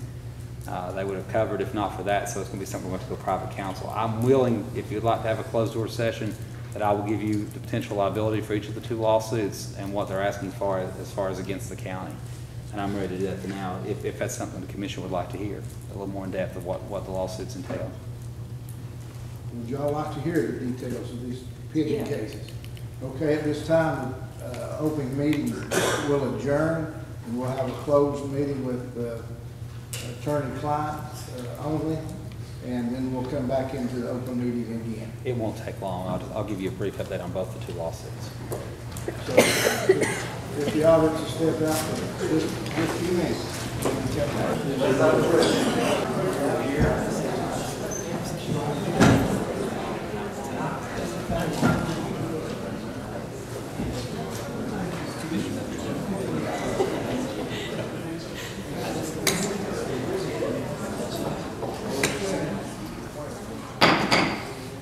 We'll be back in session. Do you have anything else, Mr. Bauer? Yes, as to both the current pending lawsuits concerning Judge Walton, Justice V. Walton, and then Sproul, Sears V. Walton, due to provisions of the insurance policy concerning the fact monetary damage was not requested, the carrier has to decline representation at this point. I did speak to two constitutional firms, or two firms who do constitutional work, who do this type of work, one being Baker Donaldson, it's based out of Nashville and has a Johnson City office. They've agreed they will do representation of the case if the commission so chose to hire them. That would be their hourly rate based on their local attorney. I did contact Attorney Jeff Ward, who doesn't work for the county work area. He does work through Millman and Coleman and is defending county and countless lawsuits. Attorney Ward has agreed to discount his hourly rate to $150 per hour, which is what he charges the insurance carrier, reducing his private rate down to just the insurance rate. Because we normally would get his working insurance. I think both firms do a wonderful job. I don't have a problem with either firm. Baker Donaldson is one of probably the leading Tennessee constitutional law expert in the state in Nashville in their ranks. But I can't say that'd be $150 an hour. I'm sure it would be. And I need to get one of these two. I did obtain an extension of time from Attorney Sproul to file an answer to different days. Just due to the timing of the commission meeting, I didn't want to ask for a special meeting for this purpose, so we could get through tonight, but I need to retain one of the two. It would now be appropriate to entertain a motion to hire either Jeff Ward or Baker Donaldson. Do I have a motion? Make a motion for Mr. Bowers, hire at his discretion. Second.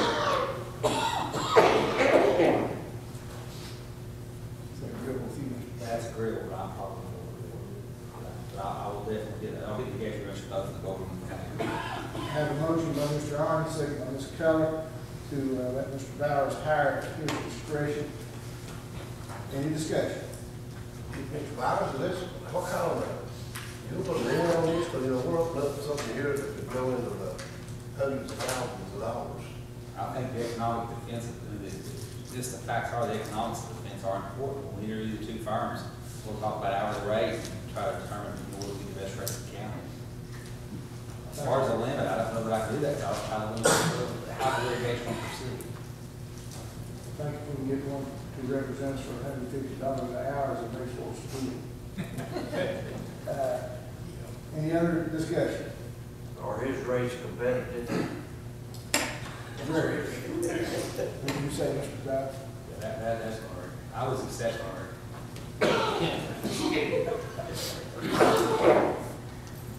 Any other discussion? Question? Call the roll. George Todd. Aye. Nancy Brown. Joel Street. Richard Winters. Ronnie Crivitt. Harry Seas. Charles Montana. Aye. Elsie Tester. Aye. Pass. Steve Ray. Aye. Johnny Blankenship. Tom Bailey. Bobby Dean. Ken Arden. Aye. Steve Chambers. Aye. John Lewis. Aye. Sonia Coler. Joseph Cotton. Scott Sands. Joe Armstrong. Pat Hicks. Aye. Mark Strong. Aye. See you on chamber vote.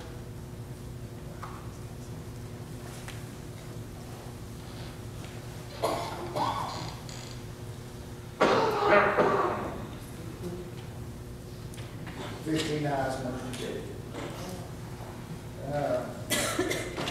Now, item 17, or correction, item 16, other comments. Anybody who'd like to make a comment? No. Mr. Peters.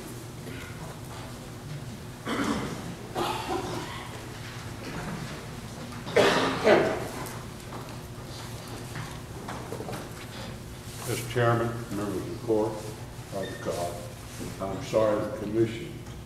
You know, when I was a boy, and even later on when I was a young man and very involved in the schools in Carter County, as far as working to get better classrooms, better books, up-to-date books, and all, we had a county court and a county judge, and we had our magistrates.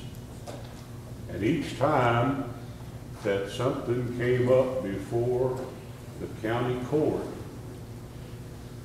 they graciously allowed anybody in the court to speak on the issue, not cause trouble, but to speak on the issue that was facing the county court, or in this case now,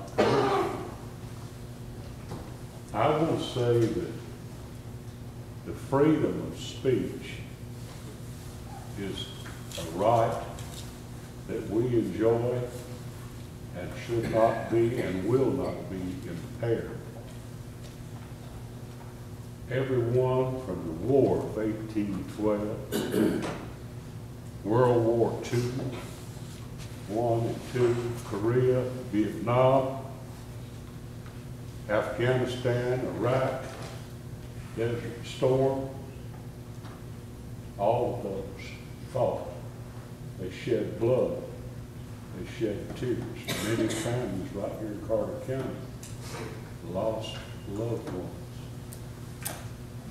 Those that didn't lose loved ones, they shared their husbands and their sons and their daughters to protect those freedoms. And that should not be infringed, the right to speak. I think that we deserve a right to address items that concern our county.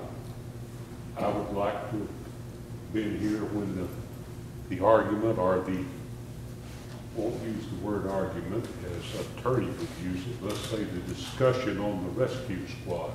I would have liked to have voiced my opinion during the deliberations, but we are not allowed to address an issue when it's on the floor. We all speak in past tense. That said, I would ask the court, the county commission, to allow the public to speak on issues that come before this court prior to a vote by the court. Because how many of you know exactly how your constituents speak? Nobody. In the 3rd district has asked me about anything. I would like to hold public meetings to where we could express it. But enough said on that. We are, by our Constitution, by our Declaration of Independence, and all of our documents for statehood and for our country, a government by the people, for the people, of the people, and I got it out of order. My teacher would really give me a hard time over that if I ever went back to high school down there in Mr. Goochurch. But what I'm trying to say is we are the people, and the people need a voice. If you are not going to ask us how we feel, if you're not going to hold schoolhouse meetings, community center meetings, and in a lot of cases not answer our phone calls, then we need the opportunity to stand here before you as the issues come on forward. Now, that said, I'll move on to one other thing. Let me congratulate you, all of you that are still here. You have proved how efficient this county court can be if it's a smaller number. Thank you.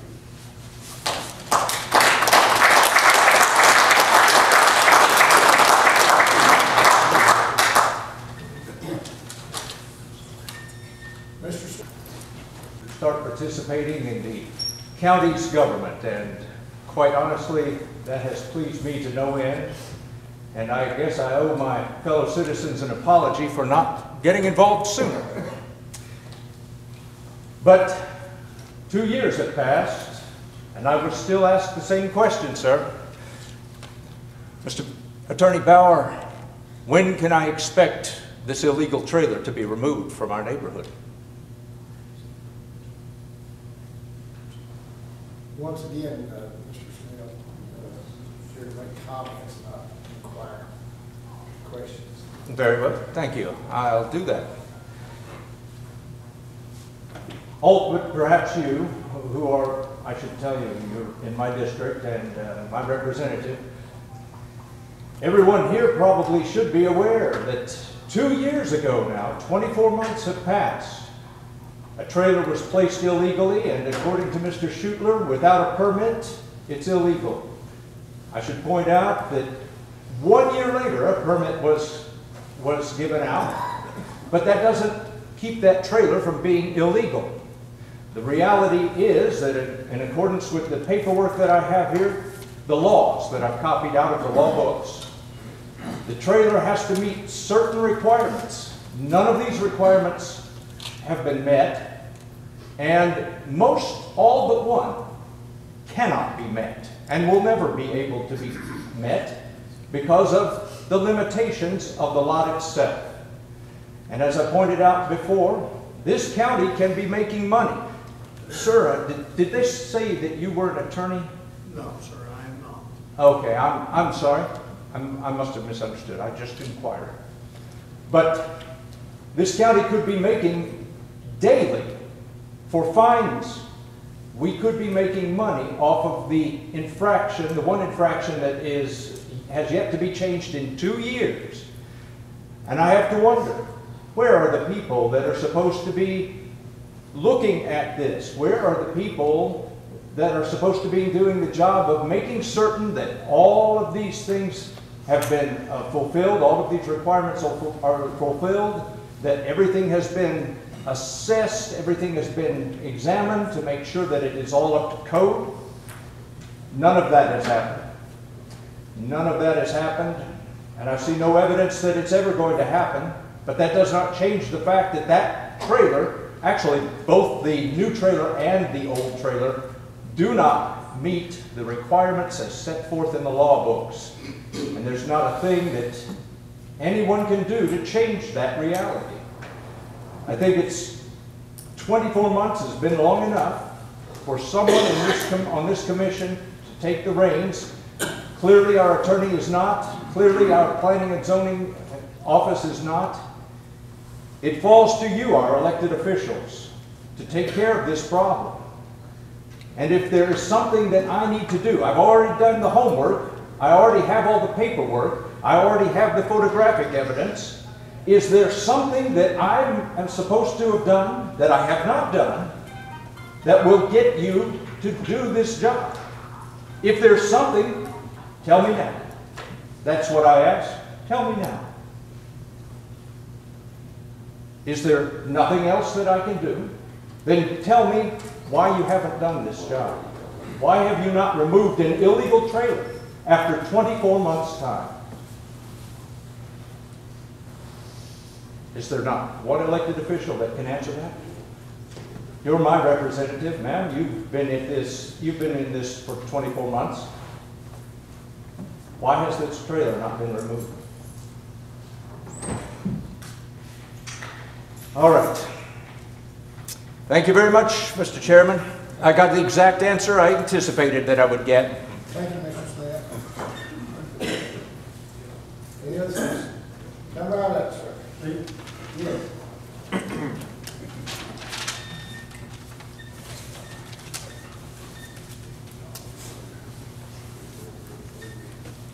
My name is Nestle Winters. I live here in Elizabethton. About a year ago, I talked to the commission about downsizing. And I've talked to Chairman Byers and Lawrence Hodge, and they say that it's easier to bribe a smaller commission than it would be the whole group of you. And I look around, I see a lot of empty chairs. And so we must be downsized right now by what I see. This is not my, this didn't originate with me. They say a winner can see a problem, make a plan, work the plan, and get the thing done. There are also three types of people in a group. You got the winners, the losers, the hired help. The winner, he can see a problem. He can see a need. And he can make a plan, work the plan, and get it done. The hired help, if you'll show him what to do and how to do it, he'll pitch in to help. But the loser, he don't see no need, he won't cooperate in nothing, and he won't show up for anything. He'll drag his feet and cause things to go down. So, like I said, I would like to see how seen the whole county commission here. There's a lot of empty seats out there. And that kind of shows us that there's a need for something. We have a need for people that dedicated, people that shows enough interest in the county's business. You know, we're 57,000 people here in Carter County. You look around, you don't see too many people this year representing their problems. Only problem I have is what's going on tonight. You know, y'all just read your 7-1, 12 another. I don't know where you get where you're prejudiced, like you're prejudiced against the mayor. I don't know who's prejudiced against the mayor. I think the man does a good job. We need him. As far as these committees, if you want to get something just washed away or not done, form a committee. Now I guarantee you that you'll have problems.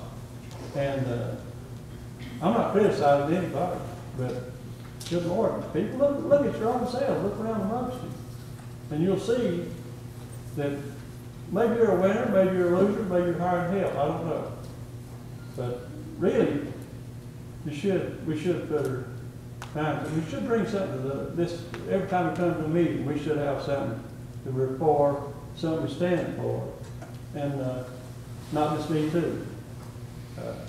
you're a loser. You don't have enough to present. The hired help will go along with somebody that's in leadership. And I hope there's a bunch of leaders out here. But like I said, as I look around at this meeting right now, the people, I see a lot of empty seats. And I'll tell y'all something, I'll tell Carter County citizens something. But how our commissioners are dedicated to their job as elected committee, or whatever. But if there's 3 in every committee, every district, it wouldn't hurt nothing for one of you run against the other 2. The best man will win, the best lady will win. If you're afraid you won't get elected. And another thing, I understand this. I told Commissioner Powers, if you put on the data in Carter County to vote to see whether we downside or keep it like it is, 85% of people vote for downside. But if we voted for downside, this commission would have to approve of that before anything come of it. So you're not going to vote against yourself, evidently. And but I would like to see it on the ballot. I'm sure a whole bunch of people in Carter County would like to see it on the ballot. But like I say, I'm just an old man that I've been around a while, and we're not, people of Carter County are not blind to what goes on. Some don't care. And but if I've offended you, I'm sorry, but I hope you take what I've said to heart and think about it. Thank you very much. Thank you. Thank you, sir. Mr. Lewis, did you want to say something? John, go first. We're right here.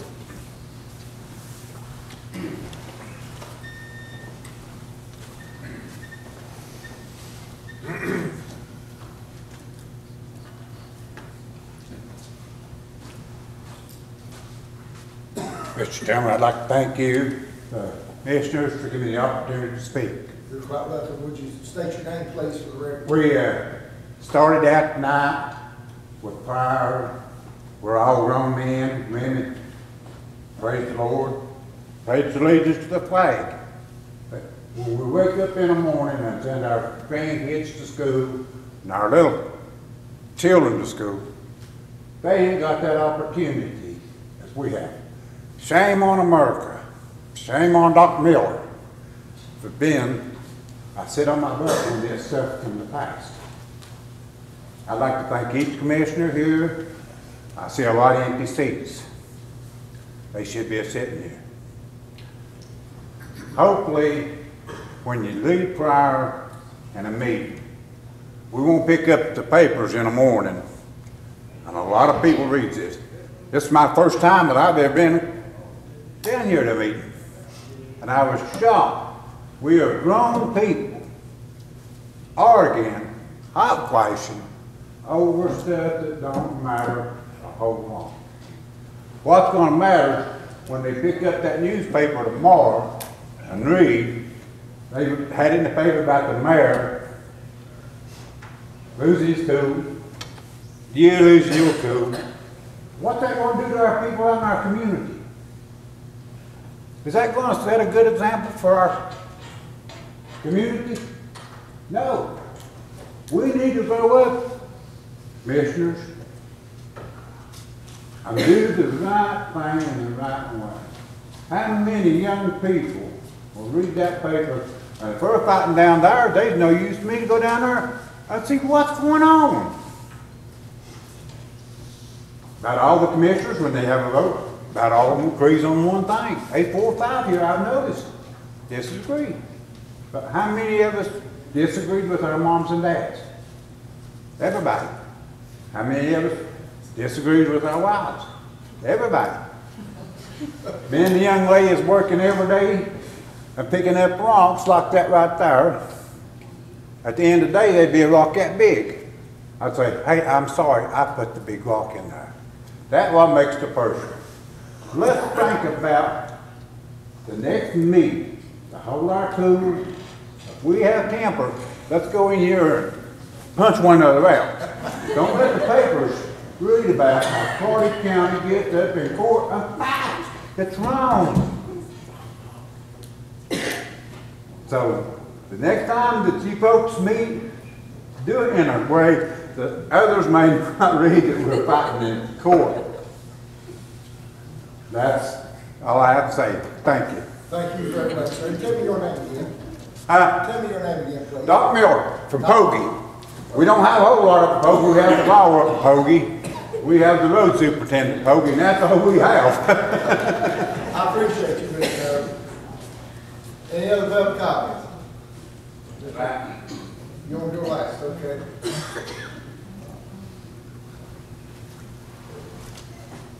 Mr. Jerry.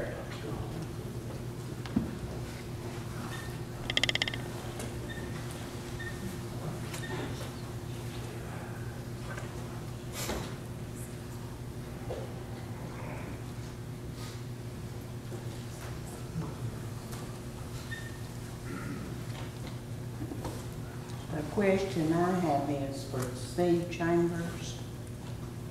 When did we have to stop swearing in? I'll refer that question to Attorney Bowers. He's the one that got the letter. The letter was presented to the planning commission today, and by the chairman of the planning commission. So it was illegal for us to have to swear in? No, it wasn't illegal until there was opinion sent down by the Attorney General. Am I right, Mr. Bowers? An Attorney General opinion doesn't make something illegal. An Attorney General opinion is an advisement of the Attorney General. That's how they would argue before a court. A court is the only person that makes something illegal. An Attorney General opinion, and generally the reason you never go against one, if you try to always follow the Attorney General's opinion, is because that's the experts in our state that interpret the law, and they say it's a close call, and their opinion is the planning commission does not have that authority. Therefore, I issued an opinion letter that I will follow that Attorney General opinion and not have anyone swear in. Okay, I was one that was being lied on, and then I had to swear in. And then the woman that did the lying on me, she's supposed to apologize to me for it in the next meeting, but she never appeared in the next meeting. 2 months later, she resigned. Thank you. Yes, sir.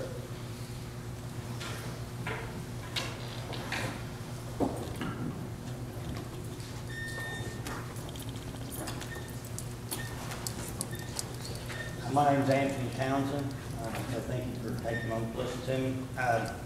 With regard to the swearing in, I think there's a few other options. I think everybody in this little area swore to demean themselves to the people of Carter County and to God, which means to me, check your egos at the door. If we all just had to sign in as we check through the security area, everybody, citizens, employees, elected officials, that might solve everything at every meeting. That way you're reminded to demean yourselves to the people that you represent and to God. And we are reminded every time we come in here, while we didn't swear that oath, that's what we're to uphold. That's not what I came here to say. What I came here to say actually was that it took a lot to drag me out of my warm, cozy living room. I like my cable TV after work to relax, but the last year that this commission has made a few decisions that almost embarrass me as far as, well, if I wanted to add something to the landfill hiatus that's going on, too late. Now listen to me cry, okay? I've been fortunate enough to be employed my whole life, never to have to live on unemployment. But at every job, whether I've moved for an advancement opportunity, for a location, fortunately, I've only had one boss we didn't get along, but like men, we worked it out. I've always had the option to, work it out with my boss, go above his head and file a grievance, I've always had the opportunity to, you know what, get another job if you don't like it. And I'm not so upset about the situation. It's how far this commission has gone to involve the governor, the state legislature, over the comfort of one man's employment. I don't know the man, if he's here, I don't know you, but I understand the mayor hasn't done anything wrong to him. There's no fileable grievance. And apparently the gentleman is doing a good job, so why is he uncomfortable? As a working man, I've had the option to go somewhere else, work it out the way grown-ups do, take it above his head, or go on down the road, you know? So I don't understand why we've had to go to such lengths as adults as to change the state law in order to correct one man's comfort. Seems to me that I recall through hearsay, it's not substantiated, but there was a few deputies that would have rather have had the other sheriff elected. But you know what? They didn't get elected. Our sheriff got elected. So if we were to take those deputies and put them somewhere else, then you're taking our vote, my vote, everyone who voted for the mayor to run this county. We voted for this mayor to do a job. And if you take and change the job, you're taking my vote and you've thrown it out the window. You've squandered my vote. You don't have that right. You might get away with it, and all of you understand why you do it. You might get away with it, okay? But it's not right. Because to change the duties of an elected official, I didn't elect for the trash manager. He's not an elected official. He's an employee. It's not the county's responsibility to comfort him. It's his job to service the county. I don't expect the sheriff to run just a jail and all the deputies report monthly to a commission who can't dispatch them when babies are being neglected by meth heads or when my house is getting robbed. And the trash isn't that important as the safety of our welfare and our families. But trash is notoriously tied to political, I'll say, crimes and misdealings. And when the people elect a manager to manage each and individual body of the county, daily, the mayor reports to you guys. It's your job to tell the mayor what to do, and he daily does this. If you want to check up on it, call him. But when I elect an official, I expect them to do the job I elected them to do. I don't expect this commission to go change state law and negate my vote, squander it. You've quelled my voice by making me wait till the end after you make a decision. You shouldn't have that right, but you've got away with it. Listen to me right, because I can't influence you. I can't bring new perspective before you vote. Okay, so I want y'all to live with what you've done. I know why half of you have done it. 6 to 8 of you follow the pack. Handful on the other end, you're with the mayor. He ain't always right. He's a good manager, but he ain't always right. There's a 6 to 8 of you that you are the core. You know, and you're afraid to get out of the flock, that flock mentality, or the herd. You don't want to be the one the wolves pick off. Nobody wants to be out there alone. But you 6 to 8 that sway these votes, you might do it from intimidation, no matter how passive it is. If it's a gruff or a dirty stare, my brother-in-law may not get that job with the county if I don't vote with them. I challenge you core. You're the core. Vote sensibly. Sleep good at night. Try it for a change. Because this is going to take decades for our children to overcome what's been going on the last few years. And it's taken a lot to get me out of my living room and my soft couch. I challenge you. Vote your conscience. That 6 to 8 in the middle. The wolves are not going to pick you off. If your brother-in-law deserves that job and he's qualified, he will get it. Sleep good at night. Do not negate my vote by changing state laws for the people that were elected. Do not change their duties, because then you just squander my vote. Thank you, sir. Your time's up. All right. Well, I'd like to thank you guys, and thanks to each and every one of you for still being here at the end of the night.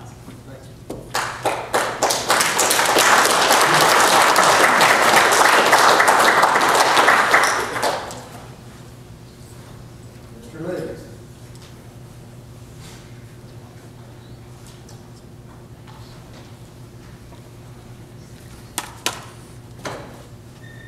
evening, ladies and gentlemen. I think some of the people that was up here prior can look over the commission and see what everybody back here is. You can downsize when you decide to. You get your money and go on home. Leave everybody else sitting here.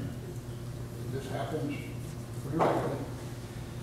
But anyway, this gentleman here, I don't know whether he understood or not, this vote is final on this.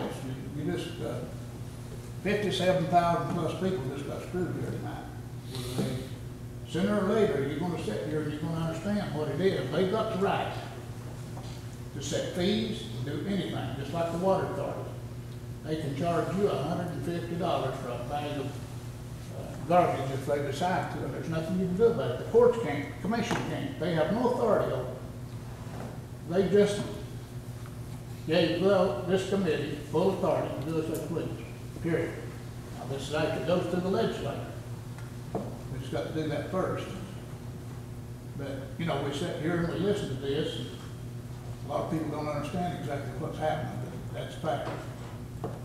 And one of these lawsuits I'm sure they're talking about here was the ISS lawsuit. And you ladies and gentlemen out here, I've got the final order on it. You will pay for all the attorney's fees and everything, all the mistakes the beer board made and the planning commission. They really screwed you big time. And you will pay all this attorney fees and stuff. It states it plainly in the decree. So you might as well get ready for that. Now, I was in a meeting, financial meeting, and it come up about workman's comp. And I asked Ingrid here, she said there were 3 people on workman's comp.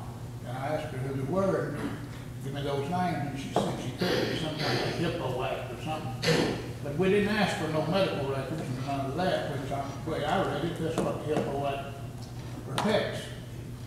And there was a vote on the raising the insurance on workman's comp. And I sit there and watch this, and it disturbed me. Because Mr. Chambers right back there voted to raise the workman's comp. And to my knowledge, right today, he's been on workman's comp for over a year in the school system. And you noticed there a while ago when he jumped up and he got mad, he looks like he's catching play. So I don't understand what, you know, he could have problems with, I don't know about everything else, but I watch him out here all over the county. He runs and jumps just as good as we do, a whole lot better than most. But he's still on workman's comp. To my knowledge, right this day, I've been on it for a year or longer.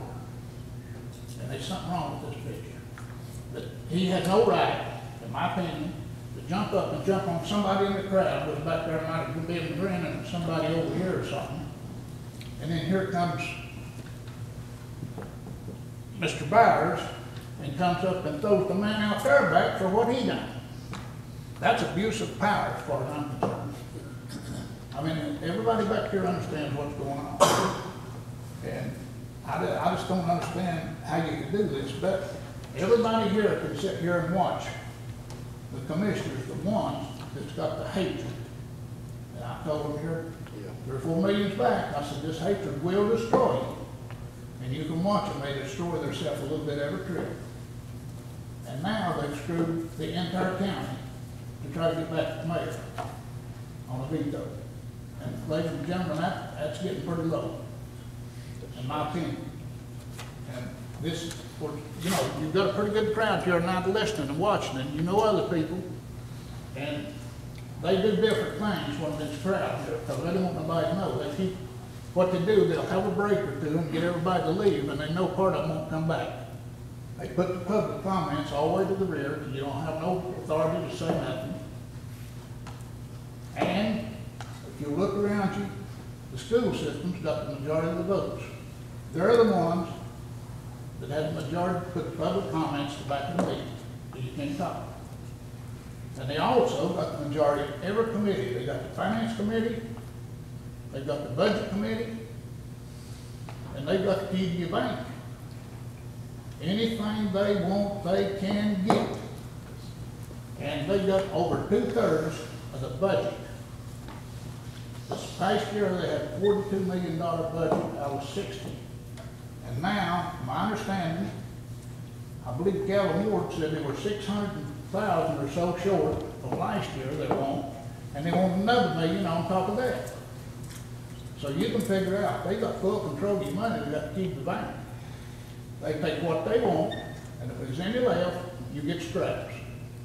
Now last year, budget time, the sheriff turned in, I believe it was $900 and some $1,000. And they went underhanded after they set the budget, which they're supposed to go back and have, once they set the budget, they have a public hearing. It's over. But they went back and changed the tax rate again and didn't have another public hearing. And they went underhanded and went to the general fund after the sheriff turned his money in, and they got what they wanted to make up what they wanted to start with. And ladies and gentlemen, out there pretty, digging pretty deep in your pockets. And that's exactly what goes on here. If you'll notice tonight, Mr. Byers, he's kindly helped us public comments down a little bit. Usually I get up here and go tell you the truth, and about 2 minutes, 3, he's watching that clock. He's going, out of here. Actually, Mr. And that's something, Livingston, that time now. I've given you 2 more extra minutes. I understand that, that's what I just said. So your time is 2 Thank minutes. you very much, and thank you, ladies and gentlemen, for listening. Any other public comments?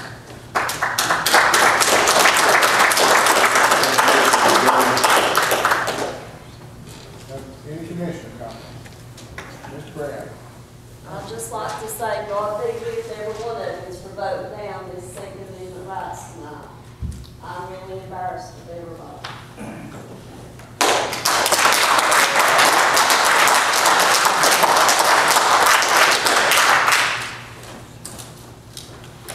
After tonight, I don't know what to say, because normally I can come up with something. But tonight, I just wonder how the vote on the Second Amendment would have been if our ill colleague, combat wounded veteran, Mr. E. Ritchie, had to put in this resolution. Or Mr. the Air Force fan. I just wonder how it would have turned out. Think about it. And think about why you voted the way you did. I know one man had a good constitutional reason. I hope all of you did. Ms. Blankenship. I want to make sure that the public understands that if they approach their commissioner about any item that's on the agenda, that commissioner can recognize them and they can speak at any time during the commission meeting. It doesn't have to be as long as it's on that item that's on the agenda. And I don't know where the general public thought that they couldn't speak if they asked their county commissioner to recognize them. Because heretofore, that's the way it's always been. And another thing, as far as downsizing, I was given the opportunity to run for this position on the county commission as a citizen to participate in county government. And I am not for downsizing because I don't want to deny any citizen in Carter County the opportunity to participate in county government. And that's one way they can, is to run for county commission. Thank you, Ms. Blankenship. Mr. Rodney. Well, I'd just like to say that I'm probably not going to be here at your next meeting, and I hope it goes a whole lot smoother than it did tonight. But I'll be in Haiti on a mission trip, and one of the things we'll be doing while we're over there will be feeding the children. And if there's anyone here tonight that would like to donate some money towards feeding those children, I'd appreciate it from the bottom of my heart. Any other commission comments? Have a motion to adjourn. Make a motion to adjourn. Mr. Hollis, Mr. Archie, all in favor, say aye.